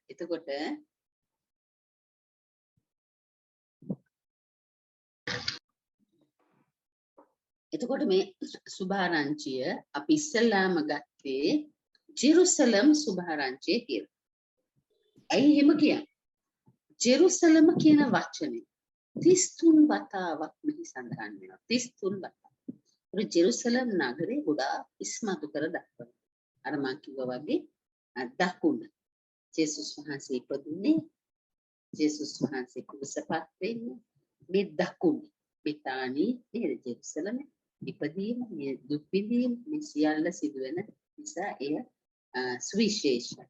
දේවමාලිගාව ගොඩනැගෙන්නේ එතන දේවමාලිගාව තියෙනවා. ඒතර මුළු මිනිස් සංහතියටම ගැලවීම ලබා දුන්නේ ජෙරුසලමෙන් බව තමයි කතුවරයා විශ්වීය ගැලවීමක් ගැන කතා කරා. ජෙරුසලම ඉස්මතු කර දක්වන. ජෙරුසලමෙන් තමයි ඔක්කොටම ගැලවෙන්නේ. ඒ සඳහා යොදාගත්තු අවස්ථා කීපයක් උතන තියෙනවා. තමයි ස්විශේෂී ආරම්භ වන්නේ ජෙරුසලම. මෙසියානු නගරය ආරම්භ වන්නේ ජෙරුසලම 1:25. ළමා කාලේ ජේසුස් වහන්සේගේ සඳහන් වන්නේ ජෙරුසලම. හොඳයි.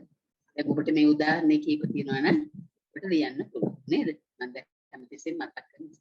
එයි කියලා බලමු අපි ශුද්ධාත්මයන් වහන්සේගේ සුභාරංචිය කියලා මේකට කියනවා. ඒ දේව ස්ප්‍රීතු වෙන නාමයෙන් 17 වතාවක්. ඉතලා ජෙරුසලම් කියන වචනේ 33 වතාවක් තිබුණා. දැන් ස්ප්‍රීතු වෙන වචනේ 17 වතාවක් තියෙනවා. එතකොට එයින් 14ක්ම ශුද්ධාත්මයන් වහන්සේ දේශනා. ඒ නමින්ම ශුද්ධාත්මයන් වහන්සේ කියන නමින්ම මෙහි 14 වතාවක්. ස්ප්‍රීතුව කියලා ශුද්ධාත්මයන් වහන්සේව දෙවරක් හඳුන්වනවා.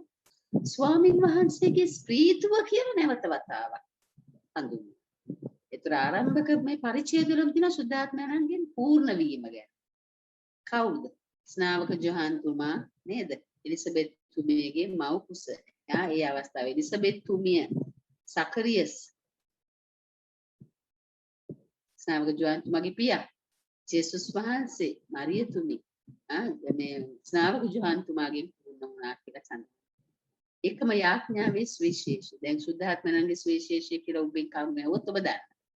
ඒකම යාඥාවේ සුවිශේෂී කියන්නේ. දැන් ගෝලයන්ව තෝරගන්නට පෙර මොකද්ද කරේ ජේසුස් වහන්සේ යාඥා? හැම අවස්ථාවකම තියෙනවා. ගාක් අවස්ථාවේදී උන්වහන්සේ යාඥා කරපු අවස්ථා ගොඩාක් තියෙනවා. එකක් තමයි කන්දක් මතට ගිහිල්ලා නේද? විතර යාඥා කරන්න කන්දක් නේද මතට ගියා. නිසංසල තැනක කන්ද දෙවියන් වහන්සේ සමග කතා කරන්න උදාගෙන ඒකම අපොස්තලයන් 12 දෙනා තෝරගද්දී අන්‍ය රූප විලාස වුණ අවස්ථාවේදී ජේසුස් වහන්සේ යාඥාව සඳහා තමයි ගිහින්. ඒතර පේදුරුතුමාගේ මහා ප්‍රකාශය මගේ සැරේ කිව්වේ නේද? ඔබ නම් ක්‍රිස්තුවරයා නොය කියලා කිව්වේ. එතනදිත් උන්වහන්සේ පේදුරුතුමාගේ ප්‍රකාශයට පෙර දුක් ප්‍රාප්තියට පෙර කුසගාසයේදී. ඉතින් දැන් ඔබලන් ඕවා දන්නවනේ දරුවන්ටත් උගන්වනවනේ නේද? ඒකම ඇයි දයා කරුණාවේ සුවිශේෂය කියන්නේ ජේසුස් වහන්සේගේ මේ ධර්ම දූත සේවයට ජේසුස් වහන්සේ දුක්ඛතුන්ට උදාක් ආදරේ දුකියයි. විශේෂයෙන් සමාජයේ කොන් වෙච්ච. උදේ මතක තියාගන්න. අද කොච්චර කොන් වෙච්ච අය ඉන්නවද? දහම් ගුරු බවතුනි ඔබ අතරේ ඔබව කොන් කරන අය කොච්චර ඇද්ද? ජේසුස් වහන්සේ ඔබට ගොඩක් ආදරේ. මිනිස්සු කොච්චර කොන් කරත් ජේසුස් වහන්සේ ඔබට ඒක කවදා හරි තේරුම් ගන්නේ.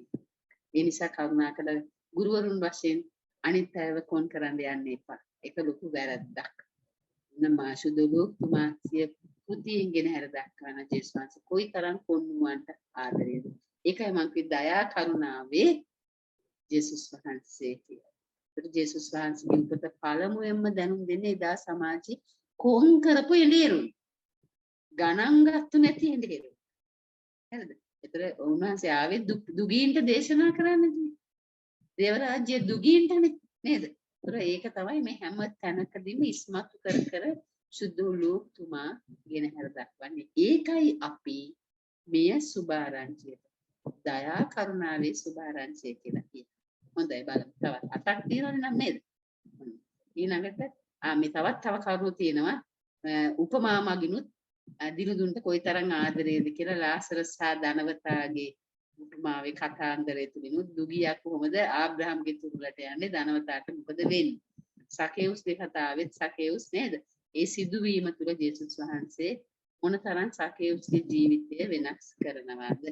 එකම ප්‍රාතිහාර්ය තුලිනුත් ජේසුස් වහන්සේ මහා දයා කරුණාවේ ජේසුස් වහන්සේ බව සුවිශේෂී තුල ඉදිරියට දක්වනවා. ඉතින් මේ උදාහරණ දැනගන්න ඕන.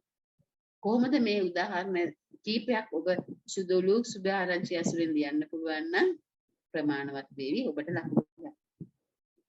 පිටු අංක 47 පෙරලා ගන්න. අර ගිය සැරේ වගේ ක්‍රියාකාරකම. දැන් පොඩ්ඩක් නිදිමත් වෙනවා නේ දාගෙන ඉඳලා බර කරුණු වලට දෙනකොට. හරි. දැන් මම ප්‍රශ්න අහනවා. ඒ නිසා මට උත්තර දෙන්න ඕන. කීප දෙනෙක්. කැමති නම් ඔයගලගේ වීඩියෝස් මේවා ඔන් කරගෙන හරි මට උත්තර දෙන්න. සුද්ධ ලූක්තුමා ජේසුස් වහන්සේ හා ගෝලයන්ට සම්බන්ධ කතා පුවත් තුළ යම් සිද්ධීන් තියෙනවා. ඊටාත්ම මෘදු ආකාරයෙන් තමයි ඉදිරිපත් කරලා තියෙන්නේ. ජේසුස් වහන්සේ හා ගෝලයන්ට සම්බන්ධ කතා පුවත් වලදී. දැන් පිටු අංක 47 පෙරලා ගත්තනේ. දැන් තමයි ඔයගොල්ලන්ගේ ඩියුටි එක තියෙන්නේ. කියන්න බලන්න කීප දෙනෙක්. මාක්මෙන් ජේසුස් වහන්සේ කෝප වූ බවක් සඳහන් නොකරයි. very good. අතපන නැති මිනිසා සුව කිරීමේදී. very good. දේව මාලිගාව පවිත්‍ර කිරීම පිළිබඳ සිද්ධියේ වෙළඳුන් පළවා හැරීම ගැන පමණක් සඳහන් කරයි.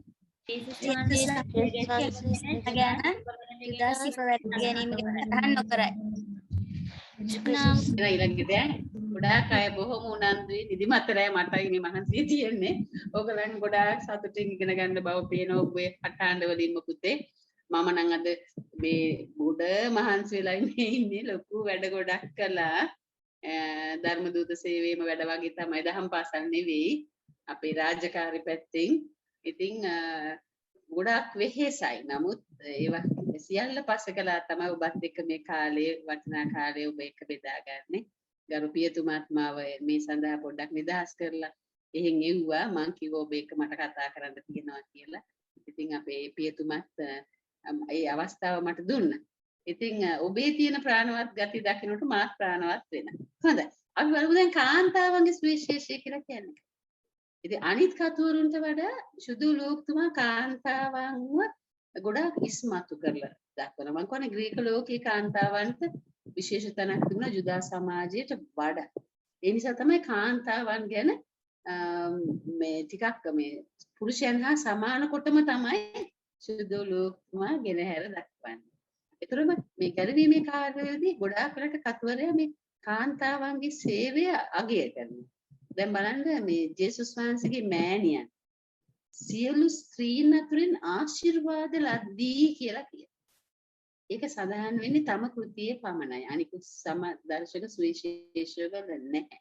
මරියෝත්තමාවියට තියෙන උසස් ස්ථානය. එලිසබෙත් තුමියව ඒකම අපි දන්නවා අන්නා කියන දිවැසිවරිය. මග්දලාහේ මරියාගේ සිත හැරීම නේද? ජෙරුසලමේ ස්ත්‍රීන් ජේසුස් වහන්සේව සනසනනකොට ජේසුස් වහන්සේ නේද ස්ත්‍රීන් නාවා කියනවනේ ජේසුස්ගේ පස්සේ. දැන් පේනවනේ ඔයගලන්ට ලියන්න පුළුවන් මතකයි නේද? ආදී 3-4ක් මතක නැහැ. දැන් බලන්න තව තියෙනවා ජේසුස් වහන්සේ වදාළ උපමා. දැන් ඒ සිදුවීම්. දැන් උපමා. විභාගෙදී අහන්න පුළුවන් ස්ත්‍රීන් සම්බන්ධව. නේද? වැඳුම් පිළිබඳ උපමාව නේද? එතකොට සීමොන්ගේ නැන්දනිය ඒක නම් සිද්ධියක් ක්‍රියාවක් ජේසුස් වහන්සේ කොහොමද පෙන්දුරුගේ නැන්දනියව තෙවරක් නේද සුව කරනවා කියලා පොඩි කතාවකුත් තියෙන පේදුරු ජේසුස් වහන්සේව පාවා දෙන්න නිසා තෙවරක් ඊට කලින් ජේසුස් වහන්සේ නැන්දනියව සුව කරා කියලා ඒක නිකන් විහිළුවකට වගේ කියන මතකෙ හිටින්නේ. එතකොට දැන් උත්තානයට සාක්ෂි දරන්නේ කවුද? මග්දලා ඉස්සල්ලාම දකින්නේ ජේසුස් වහන්සේ නේද? ලස්සන සිදුවීමක්. හොඳයි. අපි බලමු. සමාව දීමේ සුවිශේෂය කියලා මේකට හඳුන්වනවා. සමාව දීමේ සුවිශේෂය. ඇයි එහෙම කියන්නේ? මනුෂ්‍ය පුත්‍රයා ආවේ නැති වූ දේ සොයන්නට. ගලවන්නට. දැන් සිය කෘතියෙන් ගෙන ආර දක්වන. ඒ කියන්නේ එහෙම ලියන්නේ ලෝකතුමා විතරමයි. සුදු ලෝකතුමාටම ආවේනික වගන්ති. පව්කරු ගැන 22 වෙනි වතාව 22 වරක් සඳහන් වෙනවා. 22 වතාව. සමාව ගැන 18 වතාවක් තියෙනවා. 22 වතාවක් පව්කරුවන් සමාව 18 වතාවක්. දෙවියන් වහන්සේගේ මහා දයාව ගැන 8 වරක් සඳහන් වෙනවා. ඒතර සාමේ වචනේ වැඩිපුරම සාමේ කියලා සඳහන් කරන්නේ සුදු ලෝකතුමාමයි. ඒතර සමාව දීම පිළිබඳව ලස්සන උපමා. ඔන්න ඔයගලගෙන් අහන්න පුළුවන් අනිත් පැත්තටත් ඔය වගේ ප්‍රශ්න. මොනවද පව්කාරී ස්ත්‍රියගේ කතාව? සකේවුස්ගේ සිදුවීම. පුරුෂය ඇනගැසු විට මොකද කරන්නේ නේද? පුරුෂය ඉඳගෙන දෙයියනේ මොන දුකක් විඳලාද දැන් මැරෙන්න ඕනේ නේද? අපිට නම් අපිට පොඩි දෙයක් කරලා අපි කොච්චර තරහෙන් දෙන්නේ නේද? දකින්න ආස නැහැ. නමුත් ජේසුස් වහන්සේ යාලා දිහා බලලා සමාවිල්ලන නේද? ඒකමනේ ආදර්ශ කරගත්තේ ජේසුස් වහන්සේගේ තවත් පළමු ප්‍රාණ පරිත්‍යාගිවරය නේද? ස්තේපන් උපස්ථායකයා හරියට තමුන්ට ගල් ගහන අය දිහා බලලා සමාව දුන්නා. ඒ ජේසුස් වහන්සේ පසුපස ගිය අයගේ ලක්ෂණයක් ඔබත් එහෙමයි නේද? ඒතර දකුණේ සුරාටත් සමාව දෙන්න. පූර්ණ පරිත්‍යාගයේ සුවිශේෂයක් කියන්නේ පරිත්‍යාගශීලී බව ඉස්මතු කරනවා. දැන් ලෙවිගේ කැඳවීම. ලෙවි සුංගම් අය කරන එක මතේ උනේ. අර අපි එදා කතා කරේ. ඒතර ඒ අහම්බෙන් ජේසුස් වහන්සේ එතන යනකොට තමයි මානු එන්න කියන්නේ. ඔන්න එයා සියල්ල අතහැරලා යනවා. එතකොට දේව රාජ්‍ය පිළිබඳ කතා කරද්දී තනිතලාවේ දේශනයේදී කඳුළු දේශනයේ මතයුතුමා තනිතලාවේ දේශනය කිව්වේ සුදෝ මතයුතුමා. එහිදී දිරින්දන් ගැන කතා කරනවා. ඒකම ධනවත් තරුණයාගේ සිද්ධිය ගැන කතා කරනවා. හොඳයි. දැන් අපි බලමු ක්‍රිස්තියානි සතුට හා ප්‍රීතියයි එහෙම කියන්නේ. මේ ගැලවීම අපිට හිමිවල කර දෙන්නේ සාමයේ ප්‍රශංසාවක් ලෙස තමයි ඉදිරිපත් කරන්නේ. මේ ගැලවීමේ පණුවිඩ ඉදිරිපත් කරන්නේ ජේසුස් වහන්සේගේ සුපුවත ඉදිරිපත් කරන්නේ මේ ආකාරයට. ඒතර මේකත් ඔබේ පොතේ තියෙනවා නේද? ඔබට පුළුවන් මම මෙතන පිටුව දාලා නැහැ. පිටුව අංකය 48. පිටුව අංකය 48 අරගෙන තවත් අයට පුළුවන් නම් ජේසුස් වහන්සේගේ උපත සතුට ගෙන දෙන සුපුවතක් ලෙස කොහොමද මේක සුදු ලූක්තුමා අපිට ගෙනහැර දක්වන්නේ? කොහොමද ඒවා ජනතාවට ගේ සතුටට ඒකයි මේ කෘතිය ක්‍රිස්තියානි සතුට ප්‍රීතිය ප්‍රශංසාව කියලා කියනවා. ඉතින් මට කීප දෙනෙක් කියන්න බලන්න. පිටු අංක 48 තියෙන. එක පෞකාරයේ සිත් හැරීම ගැන ස්වර්ගයේ ප්‍රීතිය. සිත් හැරීම ගැන කොයිතරම් ස්වර්ගයේ සතුට වෙනවද? ඇත්තටම ඔබට පුළුවන් නම් එක්කෙනෙක් ගලව ගන්න. ඔයාගේ පන්තියේ ඉන්න ඔක්කොමල්ලා බැරි වුණත් එක ළමෙක්ව පාපයෙන් ගලව ගන්න. අන්න ස්වර්ගයේ ගොඩාක් සතුට. ඒකයි ඔබේ රාජකම්. තව ජේසුස් වහන්සේ කළ ක්‍රියාවන් උන්වහන්සේගේ ප්‍රශංසා දෙවියන් වහන්සේගේ ප්‍රශංසා. ඔබට පැහැදිලි නේද මං කියන තව එකක් කියමු බලන්න.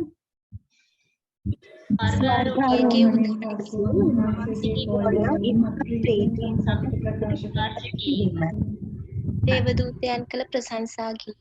දැන් ප්‍රශංසා ගීත නේද? ප්‍රශංසා ගීත තියෙන්නේ ඔන්න හොඳට මතක තියාගන්න ඕකම. ප්‍රශංසා ගීත තුනම තියෙන්නේ සුදු ලූක්ස් බාරංචි විතරමයි.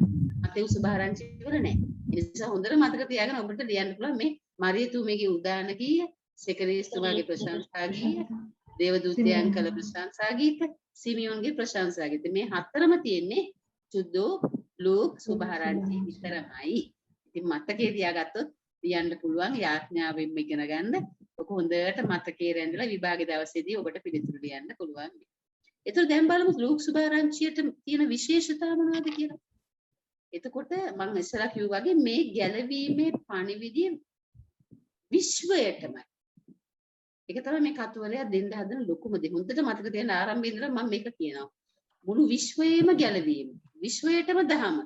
සියලුම ජාතීන්ට. මොනද? සීමාවන් ඉක්මවා යන ගැලවීමක් ගැන. මේ කතුවරයා දක්වන. එකම සුද්ධාත්ම ක්‍රියාකාරීත්වය ප්‍රථමයෙන් ජේසුස් වහන්සේගේ සේවය සඳහා අපෝස්තලවරුන්ගේ සේවාව තුළද ඒක ගෙනහැර දක්වන. සුද්ධාත්ම ක්‍රියාකාරීත්වය. හරිද? එකම දිලිඳුන්ට විශේෂ ස්ථානයක්. ධනවතුන්ට ගොඩාක් අකාරුම එකයි. දිලිඳුන්ට විශේෂ. පව්කමාව පිළිබඳව නිතර කතා කරනවා. නිතර සුලභව දක්නට ලැබෙනවා. කතෘත්වය ඔබ දන්නවා මේක තමයි තුන්වෙනි සුවිශේෂය නවගිවිසුමේ තියෙන තුන්වෙනි සුවිශේෂය. ඒතර පලස්තීනෙන් එපිට මම ඉස්සර කිව්වා වගේ නේද?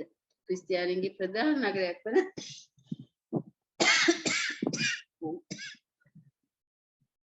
ඇන්ටියෝක් නුවර මම සිරියාවේ අන්තියෝකේ ඉස්සලා කිව්වා රෝම අධිරාජ්‍යයට අයත් ප්‍රධාන නගරයක තමයි ලියන්නේ. එතකොට ඔහු හෙලනිස්ත පවුලකට තමයි අයිති. ඒකනේ හරියට නිකන් අපේ සෙප්ටුවාජින්ත පිටපත වගේ තමයිනේ ග්‍රීක පිටපත මොහු ග්‍රීක ජාතිකයේ ග්‍රීක පිටපත. ඒකට සුදු ලූක්තුමා වෛද්‍යවරයෙක් ලුරු තියෙන. බලමු ඇත්තද කියලා මේ කෘතිය කියවගෙන යනකොට අපිට පැහැදිලි වෙනවා. පොඩ්ඩක් අධ්‍යයනය කරලා තේරෙනවා ඇත්ත නෙන්නම් මෙයා වෛද්‍යවරයෙක් නිසානේ මේ විදිහට ලිව්වේ. ඒකම ඔහුගේ සුදු පාළුතුමා සමග විශාල සේවයක නියැලුණු කෙනෙක්. එතකොට සුදු පාළුතුමා පිළිබඳව නවගිවිසුමේ තුන්වරක් ඔහු සඳහන් කළා තියෙනවා. හරිද? සුදු ලූක්තුමා පිළිබඳව නවගිවිසුමේ තුන්වරක් නවගිවිසුමේ සුදු ලූක්තුමා ගැන තුන් පාරක්. ඒ කවුද මේ ලිපි ලියන?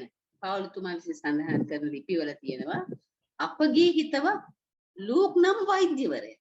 දැන් ලූක්තුමාව හඳුන්වලා දෙනවා ලිපිවල කොලොස්සි ලිපියේ වෛද්‍යවරයෙක් නේ. ලූක් නම් වෛද්‍යවරයා. පිලමොන් ලිපිය සුදෝ පාවුලුතුමා විසින් රචිත. ඒකෙත් තියෙනවා සේවකයන් වන මාක් අර ජොහන් මාක් මං කිව්ව පළමු කතුවරයා. ලූක්ද ඔබට ආචාර කරන. දෙක තිමති ලිපියේ තියෙනවා ලූක් පමණක් මා සමග සිටි. ඒතර සුදෝ ලූක්මාව නවගිවිසුමේ ලිපිවලම හඳුන්වලා දෙනවා වෛද්‍යවරයෙක් හැටියට. ඒකම අපි එකිනෙහිම අපි ඔවුන්ගෙන් වෙන් වී නැව් නැගි. මෙන්න මේ ආකාරයට ක්‍රියාපොතේ සඳහන් කරනවා අපි කියලා කියන්නේ පාවුලුතුමා. ලූක්තුමා. සුදෝ ලූක්තුමා තමන්වම මෙතනදී අපිට ඉදිරිපත් කරනවා සිය ක්‍රියාපොත නැමැති දෙවනි කෘතිය තුලින්. ඒකම සුදෝ ලූක්තුමා යුදා ජාතිකයෙක් නොවේ. නේද? අන්‍ය ජාතිකයෙක් හැබැයි කිතු දහම වැළඳගත්තු අන්‍ය ජාතිකයෙක්. එතුමා සුභාරංචිය ග්‍රීක ශිෂ්ටාචාරයේ පැතුරුණු ප්‍රදේශයක. ඒ කියන්නේ අක්කායා නුවර. ඔයගොල්ලන්ගේ තියෙන පොතේ අක්කියාද මොකද්ද? අක්කායා නුවර තමයි මෙය රචනා කරන්නේ. ග්‍රීසියේ අක්කායා නුවර. එතකොට සම්පාදනය කරන්න ගොඩාක් සාක්ෂි තියෙනවා. ඒ කියන්නේ මෙය සම්පාදනය කරේ මේ ආකාරයටයි කියලා සාක්ෂි තියෙනවා. එකක් පිටස්තර සාක්ෂි. අනිත් එක සුභාෂ්ණ තුලින්ම ඉදිරිපත් වෙන සාක්ෂි. පිටස්තර සාක්ෂි සුභාරංචිය තුලින්ම නිකුත් වෙන සාක්ෂි. බලමු මොනවද? පිටස්තර සාක්ෂි මොනවද? ඒ කියන්නේ මේ රචනා වීම ගැන. එතකොට මේක දෙවනි සත වර්ෂයේ වෙනකොට සුදෝ ලූක්තුමා තමයි මේක රචනා කරේ කියලා ප්‍රකාශ කරනවා. අර මම කිව්වා වගේ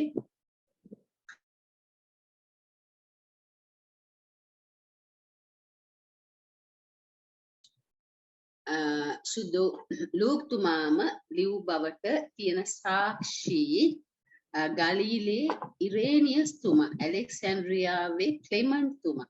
දැන් මේ ඔක්කොම අර මම ඔයගලන්ට මේ ටිකේම කතා කරද්දි හැම පාඩමකදී මතක් කරලා දුන්නා. මුල් කාලේ හිටි ක්‍රිස්තු ශ්‍රාවකයෝ. දැන් මේ ඔක්කොම අල්ලම ප්‍රාණ පරිත්‍යාගී වෙනකොට තෙවන සියවස්වලදී මත වෙනවා සභා පියවරු. හරියට ආදි පියවරු වගේ. සභා පියවරු. මෙයාලා මේක අනුමත කරනවා මේ කෘතිය සුදෝ ලූක්තුමාමයි ලිව්වේ කියලා. සභා පියවරු.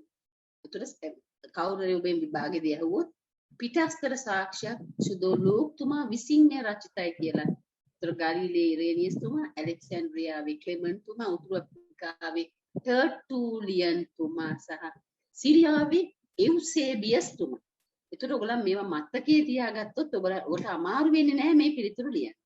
එකම ජෙරුසලමේ ජෙරෝම් තුමා මුරතෝරියන් කියන නාමාවලිය සුදෝ ලූක්තුමා වෛද්‍යවරයෙකු බව, සුදෝ පාවුලුතුමා සමග ධර්ම දූත සේවයේදී සිට බවත් සඳහන් වෙනවා. මේවා තමයි පිටස්තර සාක්ෂි. දැන් බලමු අපි සුභාෂ්ණ තුලින්ම ඉදිරිපත් කරන සාක්ෂි. සුභාෂ්ණ තුලින්ම. ඒතර අන්‍ය ජාතිකයෝ නිසා තමයි මෙම කෘතිය ශ්‍රීමත් අන්‍ය ජාතිකයෙකු වන තියෝෆිලස් තුමාට පිරිනමන්නේ. ශ්‍රීමත් කියන වචනේ හුඟක් මේ භාවිතා කරන්නේ උසස් තනතුරු තියෙන අයට. ශ්‍රීමත් උසස් තනතුරු.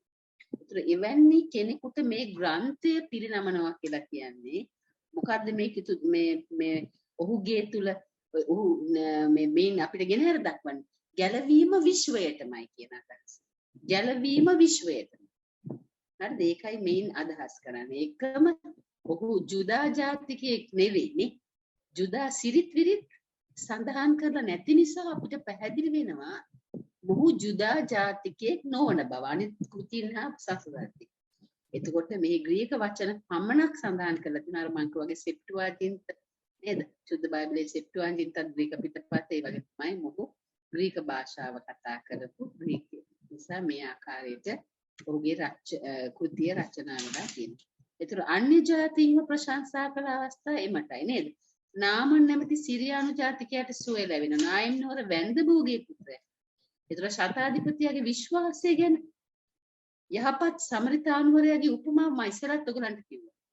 ඔය මේ ටික ඔක්කොම ඉස්සරහත් කිව්වා. පරිසිවරයා හා ආයකමියා පිළිබඳ උපමාව.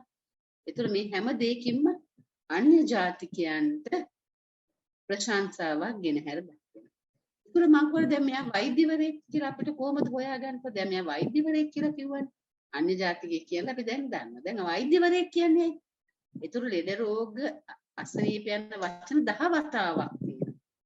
සුවය දෙන වෛද්‍යවරයෙක් ලෙස ජේසුස් වහන්සේව 14 වතාවක් ඉදිරිපත් කරලා තියෙනවා. දැන් ඔයගොල්ලන්ගේ පිටුවංක 50 තියෙනවා ඒ අවස්ථා ටික. හරිද? මේ අවස්ථාව තමයි මම මේ දැන් ඔබට මතක් කරලා දෙන්නේ දැන් වේලාවත් නිසා. හරිද? එතකොට මෙතන මේ රෝග වලින් පීඩා විඳින අය, මේ පණ නැති අය. එතකොට ජේසුස් වහන්සේගේ අනුහස් නික්ම ගොස් සුවය ලැබුවා. ශතාධිපතියාගේ සේවකයාට සුවය. එතකොට මේ හැම දෙයකින්ම මේ ලෙඩ රෝග හා සුවය විශේෂයෙන් කපර්නමු ආද ඒ ශාරීරික සුවය. ජේසුස් වහන්සේ කොහොමද ශාරීරික සුවය දුන්නේ කියන එක මේ වෛද්‍යවරයෙක් හැටියට ලියද්දී අපිට පැහැදිලි වෙනවා මෙයාට තියෙන මනා දැනුම. සමාධ්‍යකීම් ලියන බව. ඒ විතරක් නෙමෙයි ඔහු අධ්‍යාත්මික සුවයක් ගැනකුත් කතා කරනවා. ශාරීරික සුවය විතරක් නෙමෙයි. කපර්නමුවේ අශුද්ධාත්මයන් සුව කිරීම. යක්ෂයෝද දේව පුත්‍රයා කියලා ජේසුට කතා කරන්නේ නේද? එදා හිටපු අය දේව පුත්‍රයාව හඳුනගත්තේ නැතුණාට යක්ෂයෝ හඳුනගත්තනේ මේ දේව පුත්‍රයා කියලා නේද? ඔබටයි මටයි මොන ගරුදෙරුද කියලා කියන්නේ යක්ෂයාට ඉන්න බෑ ජේසු ඉන්න තැන. නේද? දැන් මේවා හැම හොඳ හැටිගෙන හැර දක්වන්නේ සුදු ලෝකතුමා වෛද්‍යවරයෙක් නිසා අධ්‍යාත්මික සුවය වශයෙන් මේවා මේ ආකාරයට ශාරීරික සුවය වශයෙන් ඉදිරිපත් කරපු ඒ කරුණුත් ඔබට ලියන්න පුළුවන් විභාගය. හොඳයි. අපි යමු දෛත්‍ය කර්ම වලට. පෙරදිග සම්ප්‍රදාය තුල වෛද්‍යවරයා රෝගියා සමග ශාරීරික සම්බන්ධතාවක් තිබුණා. එදා පෙරදිග සම්ප්‍රදායනේ. ඔව්. ඒදී තිබුණා. ඒක තමයි මේ ජේසුස් වහන්සේ උන්ව ස්පර්ශ කළා. දැන් මේ කාලේ තියෙන වසංගත රෝග නිසා වෛද්‍යවරයා ඉන්නේ අපිට වැඩි මීටර ගාණක් ඈතින්. අපි කෑ ගහලා තමයි දෙදේ කියන්නේ. නේද? ළඟට ගන්න වෛද්‍යවරු අඩුයි. ඒක ඉතින් එහෙම තමයි. මොකද කාගෙත් ආරක්ෂාව පිණිස නේද? නමුත් මේ පෙරදිග සම්ප්‍රදායට නෝ ජේසුස් වහන්සේ සුව කරලා තියෙන්නේ ස්පර්ශ කරලා නේද? ඒකම අත තියලා අත දිගු කොට අනික ලං වෙලා දෙනතට අත් තිබලා කියලා කියනවා. හරිද? ඒ වගේ ජේසුස් වහන්සේ උගේ කනට අත ගාලා ස්පර්ශ කරලා මේ විදියට තමයි සුවය දුන්නේ කියලා කියන්නේ ඒ වෛද්‍යවරයෙක් නිසා ඔහු ලද අත්දැකීම්. ඔහුට ශ්‍රවණය වෙච්ච දේවල් ඔහු අහගත්තු දේවල් ඔහු වෛද්‍යවරයෙක් නිසා ඔහු මේ ආකාරයට අපිට ඔහුගේ අත්දැකීම් කතන්දර ස්වරූපයෙන් ගෙනහැර දක්වනවා මේ ක්‍රිස්තුස් වහන්සේ තුළ තිබුණා වූ සුවිශේෂ ගුණාංග මානව ගුණාංග වෛද්‍යවරයෙක් නිසා ලියන. ඒකම අතුරු වෛද්‍ය විද්‍යාවේ සමහර වචන යොදලා තියෙනවා. මොකද්ද මේ වෛද්‍ය විද්‍යාවේ සමහර බලවත් වුණ රෝගයක්. මුළු සර්වාංගයේම ලාදුරු අතක් පණ නැති මහලී රෝගේ පින දමමින් සලිත කොට. දැන් මේ වගේ දේවල් ලියන්නේ කතුරු වෛද්‍ය විද්‍යාවේ තමා සතු වචන නේද? තමා දන්නා දේ ගෙන හැර දක්වන. ඒකම මෙම සුබ ඇස්නදී කතු දක්ෂ ලේඛකයෙක්. කොහොමද? ඌට ග්‍රීක භාෂාව පිළිබඳ හොඳ නිපුණතාවයක් තිබුණා. හොඳ ලේඛකයෙක් කියලා පැරණි අයගේ මතයක් තියෙනවා මොහුගේ ලේඛන කලාව පිළිබඳව. උසස් ග්‍රීක භාෂාවක් යොදාගෙන තියෙනවා. ඒකම ග්‍රීක සාහිත්‍යයේ උපක්‍රම මේ ග්‍රන්ථය තුලින් ඔහු යොදාගෙන විශේෂ තේමාවක් යටතේ තමයි යම් කරුණු ගෙන හැර දක්වන්නේ. මේ තේමාව යටතේ මේ වගේ කරුණු ඉදිරිපත් කිරීම ග්‍රීක සාහිත්‍යයේ ලක්ෂණය. පෞකාරී ස්ත්‍රිය පරිසිවරුන් හා විනයදරෙන් ආගන්තුක සත්කර මේ ගලා යාමක් ඔස්සේ මොහු මේ ඉදිරිපත් කරන මේ ධාර්මික කරුණු ග්‍රීක සාහිත්‍යයේ තිබිච්ච ප්‍රබල ලක්ෂණය. ඒතර ඔහුට මාවේනිකුත් රීතියකුත් තිබුණා.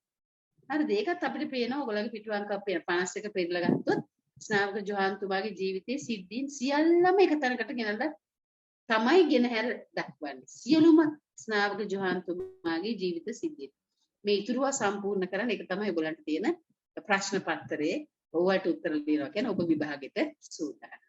ඒකම ලෝකම ගොඩාක් තේමාවන් නේද? මොකද්ද මේ සුභාෂණ තුල සඳහන් කරන ගමන් තේමා නේද? ඒතර බලමු එකක් දෙවියන් වහන්සේ මිනිසයා වෙතට පැමිණෙන අවස්ථාව.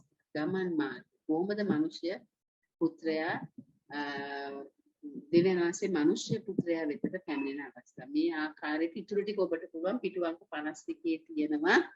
එකින් එකට හොඳින් අවබෝධ කරගෙන ලියා දක්වලා පාඩම් කරන්න. ඒකට ඔබට මේවා සනාථ වුණාම අහන ප්‍රශ්න වලට උත්තර ලියන්න පුළුවන්. හරි. ඒකම මේ කතෘ ඉතිහාසඥයෙක් කියලා කියනවා. ඉතිහාසඥයෙක් ඉතිහාසයේ පිළිබඳව දැන් බලන්න දේවමාලිගාවේ නැති වෙලා ආයේ හම්බෙච්ච නාසරෙතේ කී නේද ජේසුස් වහන්සේ. ඒතර ජේසුස් වහන්සේගේ අප්‍රසිද්ධ ජීවිතේ නාසරෙතේ. එතකොට ජේසුස් වහන්සේගේ ජීවිතය හඳුන්වන වාක්කත් උපමා යොදා ගන්නවා. යහපත් සමරිතානුවරයාගේ උපමාව නැති වූ බැටළුවා. දැන් මේ සියල්ලම ඔහුගේ ඉතිහාසඥයෙක් බව දැන් පැරණි ඉගැන්වීම් අනුසාර කරගෙන තමයි ඔහුත් මේ ජේසුස් වහන්සේ දෙවියන් වහන්සේව අපිට ඉදිරිපත් කරන්නේ. ඒතර කාලයට සම්බන්ධ බොහෝ ඉතිහාස කරුණු ඓතිහාසික කරුණු තියෙනවා. සකරියස්ට ප්‍රකාශ වීම. දැන් මේ සියල්ල ඓතිහාසික. ඒ කියන්නේ දිවැසිවරුන් සහ ජුදා ජනතාව බලාපොරොත්තු හිටපු ගැලවුම් කරුවානම් පිළිබඳව තමයි මේ ඓතිහාසික තොරතුරු ඔස්සේ තමයි මේ ජේසුස් වහන්සේගේ උපත ගෙනහැර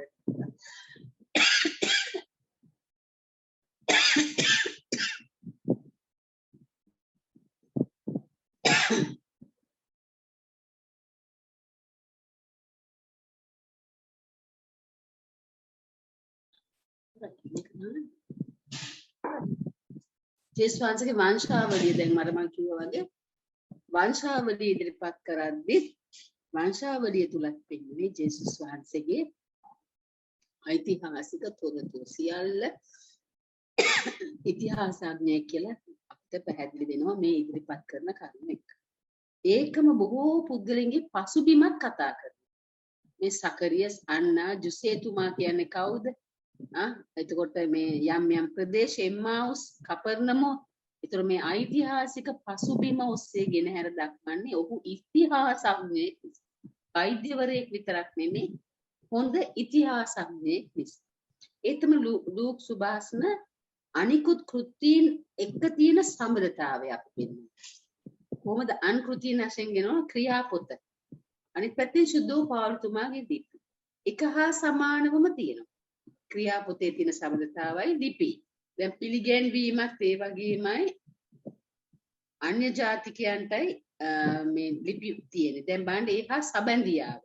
භාෂා ශෛලියේ තියෙන සමානකම්. තේමාව ගැලවීම සකල ජනතාවටම. ගැලවීම සියල්ලන්ටම පොදුයි. අන්න මේ වගේ සමානකම් දක්නට තියෙනවා. ලූක් සුභාෂණට ආවේනික වූ ප්‍රාතිහාර්ය හා උපමා කියලා ඔබෙන් අහන්න පුළුවන්. සුදු ලූක් සුභාරංචියටම ආවේනික ප්‍රාතිහාර්ය මොනවද උපමා මොනවද? ස්නාවක ජෝහන්තුමා ජේසුස් වහන්සේගේ උපත තියෙන්නේ සුදු ලූක් සුභාරංචිය පමණයි. උපත ස්නාවක ජෝහන්තුමාගේ උපත ජේසුස් වහන්සේගේ උපතේ විශේෂ සිදුවීම්. මාර්තා හා මරියා ඒ සිදුවීම් මනස්ථාපන නොවීමේ විපාක මේවා තමයි සුදු ලූක් සුභාරංචියට ආවේනික වූ කරුණු. ඒකම ප්‍රාතිහාර්යයන් ගැන කියනවා නම් අර මසුන් රාශියක් හමුවීම තරුණයාගේ නායනවර තරුණයාගේ මාළුන්ගෙන් පුනර්ජීවනය කුදු ස්ත්‍රිය දිය උදර රෝගී සුවය. දැන් මේ ඔක්කොම තියෙන්නේ සුද්ධෝ ලූක්තුමාටම ආවේනික ප්‍රාතිහාර්ය. උපමා ටික ගත්තත් ඔයගලන්ට පැහැදිලි වෙයි. ධනපති හා ලාසරස් නැති වූ පුත්‍රයාගේ උපමාව. නායකරුවන් පිළිබඳ දෙදෙන යහපත් සාර දන්නවනේ. ඒ කතා ටික ඔයගලන් දන්නවා. එතකොට මේ නොකඩවා ඉල්ලු මිත්‍රයා කෝප ඉල්ලු මිත්‍රයා මහරාත්‍රිය ඇවිල්ලා නේද? පොහොසත් මෝඩය දැන් අද රැයට මොන හරි වුණොත් නේද? මොකද වෙන්නේ? මේ නැති පුත්‍රයන ඔබ දන්නවනේ නේද? ඉතින් මේවා සම්පූර්ණ සුදුලුක්මාටම ආවේනික වූ හොඳයි. එහෙනම් තව ටිකක් වැඩිපුරක් ගත්තා. මොකද අද තිබිච්ච මං කිව්වා අදත් පොඩ්ඩක් වැඩි අන්තර්ගතේ. නමුත් මම වේගයෙන් කතා කරේ නැහැ. ඔබට අවබෝධ වෙන පරිදි තමයි මම සාකච්ඡා කළේ. ඉතින් මොන හරි නොතේරුණු අපැහැදිලි තැන් තියෙනවා නම් මට කියන්න. දැනටමත් PDF එක නම් තියෙනවා. නමුත් ඒකේ මම දැක්ක පොඩ්ඩක් මේ මුද්‍රණ දෝෂ තියෙනවා. අවශ්‍ය නම් මම ඒකම දාන්නම්. මුද්‍රණ දෝෂ ඔබ ගණන් ගන්න එපා. මම දැම්මම දාන්න පුළුවන් මට. ඒකට ඒක ඉවරයි. පොඩ්ඩක් මුද්‍රණ දෝෂ තියෙනවා. ඉතින් ඒවා නොසලකා හැරෙමින් ඔබ ප්‍රයෝජනෙට ගන්න කියලා හිතනවා. මම දෛවරිච්ච ගමන් ඕනනම් දාන්නම්. මොන හරි තියෙනවා නම් අහන්න දරුවනේ. දහමුගුරු බවතුනේ.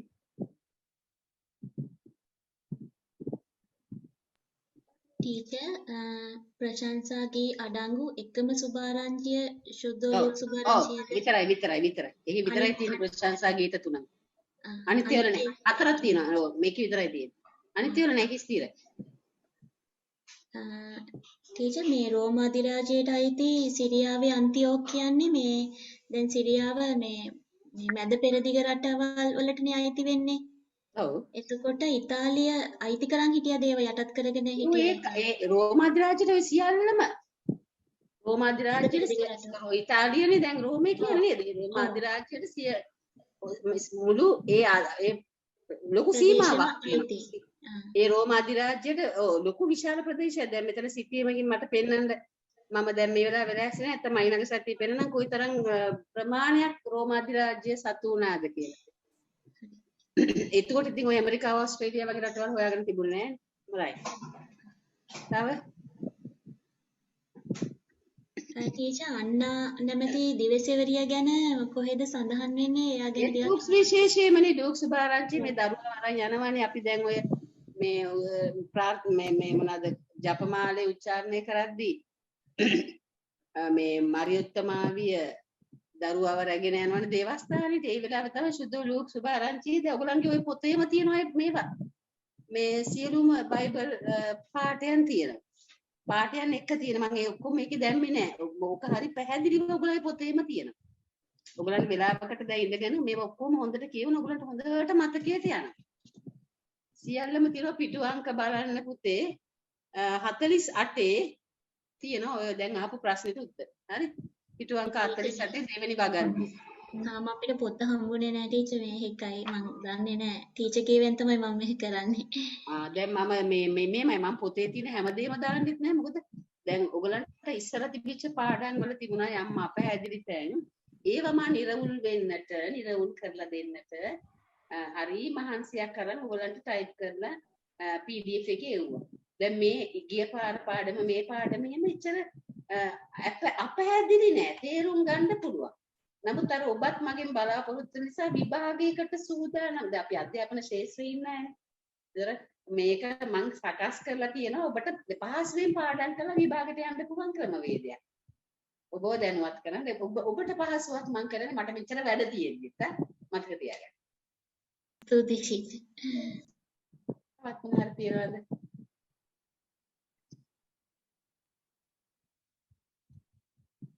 නැත්නම් අපි යාඥා කරමු නේද?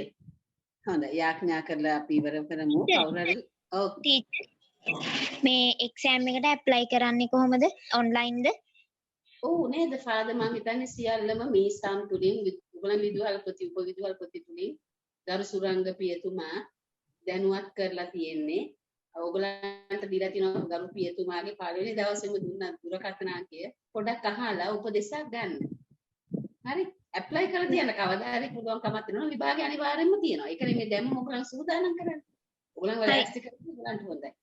ටීචර් මේ පාස් පේපර්ස් ගන්න එතකොට අපි බිෂොප් හවුස් එකෙන්ද? තියෙන්න පුළුවන්. මම දන්නේ තුන විභාගෙට නම් මුද්‍රිත පොතක් තියෙනවා. දෙකට කොහොමද දන්නේ මා ළඟ මගේ හැම අවුරුද්දෙම මමත් ඔය එක තැන් වලට ගිහලා දරුවන්ව පුහුණු කරද්දි ඒ ළමයින්ට දෙනවා මා ළඟවත් දැන් මා ළඟ තියෙන එකක් ඇත්තටම එක කොලයයි තියෙන්නේ අනිත් ඒ ඔක්කොම මං ඉල්ලද්දි දෙනවා. හොයාගන්න පුළුවන් වුණොත් මම දාන්නම් වාරට. හරිද? මේ සුමානි ගොඩක් ආවේ බහුලයි. අපේ පාසල් වල වැඩත් එමටයි කොච්චර ස්ට්‍රයික් තිබුණත් ඒ වැඩත් අපිට තියෙන ගොඩක් වගකීම්. එහෙනම් අපි තව තියෙන ප්‍රශ්න ටීචර් එක්සෑම් එකට නියමිත මාසයක් හිම තියෙනවද ටීචර්? දැන්ට නම් කියන්නේ ඔක්තෝබර් කියලා. ඉතින් අපි කියන්නේ නේද? ඔයගොල්ලන් දැන් ලෑස්ති වෙන්න. ඔක්තෝබර් කියලා හිතාගෙන හරි ලෑස්ති වෙන්න. මොකද කල් දාන්න එපා. ටිකක් දැන් ගලන අද දවසේ තියෙන කොටස පාඩම් කරගන්න. ඒ නිසා දැන් හොයන්න. ටීචර් මේ තව දෙයක් තියෙනවා මේ ග්‍රේඩ් 8 බුක් එකේ කතෝලික ධර්මයේ අච්චු පොතේ තනිකරම සුද්ධෝ ලූක්තුමාගේ ගැන තමයි ගොඩක් වෙලාවට කතා කරන්නේ මුළු පාඩම් පුරාම ටීචර්. ඒකත් අපිට පාඩම් කරන්න වැදගත් වෙනවා නේ ටීචර්. ඔව් දැනගන්න. හැබැයි අහන ප්‍රශ්න මේක ආශ්‍රිත. දැන් මම කිව්වා මම සමහර මූලාශ්‍ර ගැන කතා කරද්දිත් ඔබට ඔව් ටීචර්. තියෙන්නේ මේ කරුණු පොඩ්ඩක් ඔබ දැනගන්න කරලා ඔබ යන්න ඕනේ මේ පොතේ තියෙන ආකාරයට. ඔව්. ඒක තමයි උත්තර පත්‍රේ බලන්නේ. ඔබේ පිළිතුරු ගාලා බලන්න. අර ඔබට දැනුමට හොඳයි. ගොඩාක් තියෙනවානේ 8 ශ්‍රේණිය. මගේ ගොඩාක් තියෙනවා. ඔව් ටීචර් ඒකේ ගොඩක් කරුණු තියෙනවා ලූක්තුමා ගැන විශේෂයෙන්ම මේ පාඩම් බෙදලා ගොඩක් වෙලාවට තියෙනවා. ගොඩාක් තියෙනවා. සම්පූර්ණ 8 ශ්‍රේණිය ඒකයි අපිට ප්‍රශ්න පත්‍ර හදන්න ගියාම හරි අමාරු වටෙනවා. ඕකේ තියෙන ඔව්. හරි. තව ටීචර් දැන් මේ පවතින මේ දැන් කොරෝනා තත්ත්වයට එක්ක දැන් දහම්ගුරු 1 2 3 එක්සෑම් වලට ටීචර් දැන් දහම්ගුරුවරු සහභාගී වෙනකොට දැන් ටීචර් පේපර් මාකින් එකේදී මොනවා හරි ඇත්තෙමකොත් පොඩි දිහිල්තාවයක් ලකුණු දීමේ පටිපාටිය අනුව මම දන්න විදිහට මේ ඇත්තෙන්ම ඔබට ඉන්න ජාතික අධ්‍යාපන අධ්‍යක්ෂක පියතුමා ඉතාමත්ම සානුකම්පිතව තමයි හැම ගුරුවරයෙක් දිහාම බලන්නේ. ඔයගලන්ට කිසිම විදියකින් ඔයගලන්ට මේ කියන්නේ ඔබ ගැන බලන්නේ නැහැ.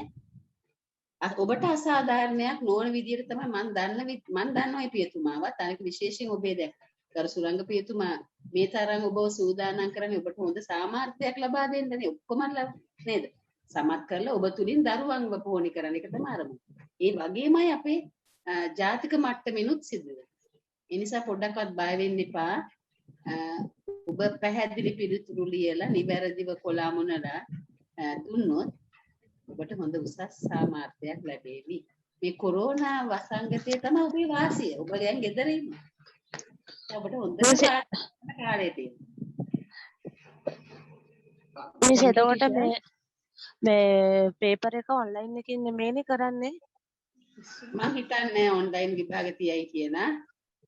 මම ඒ ගැන දන්නේ නැහැ. ඒ නිසා මට ඒ ගැන මුකුත් කියන්න බෑ. මම දන්නේ. මම දන්න කරුණු විතරයි ඔබ එක බෙදා ගන්න. ඕකේ මිස්.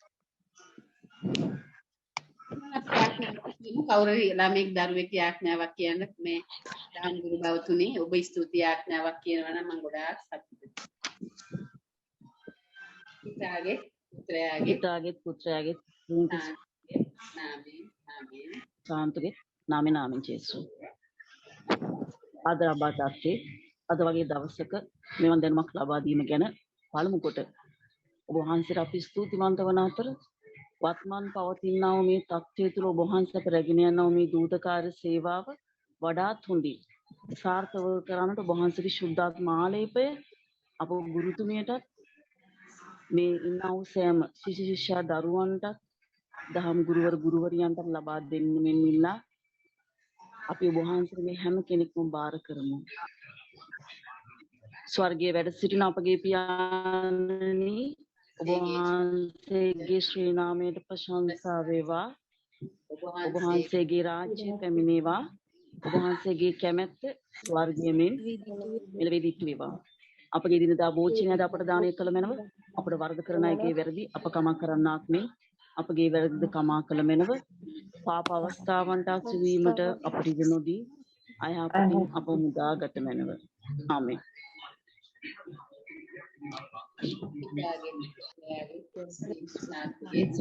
නාමෙන් ආමෙන් ජේසු. Yesu Peter teacher, bom stuti. Yesu Peter teacher, thank you teacher. teacher God bless you, teacher. Thank you, teacher. God bless you.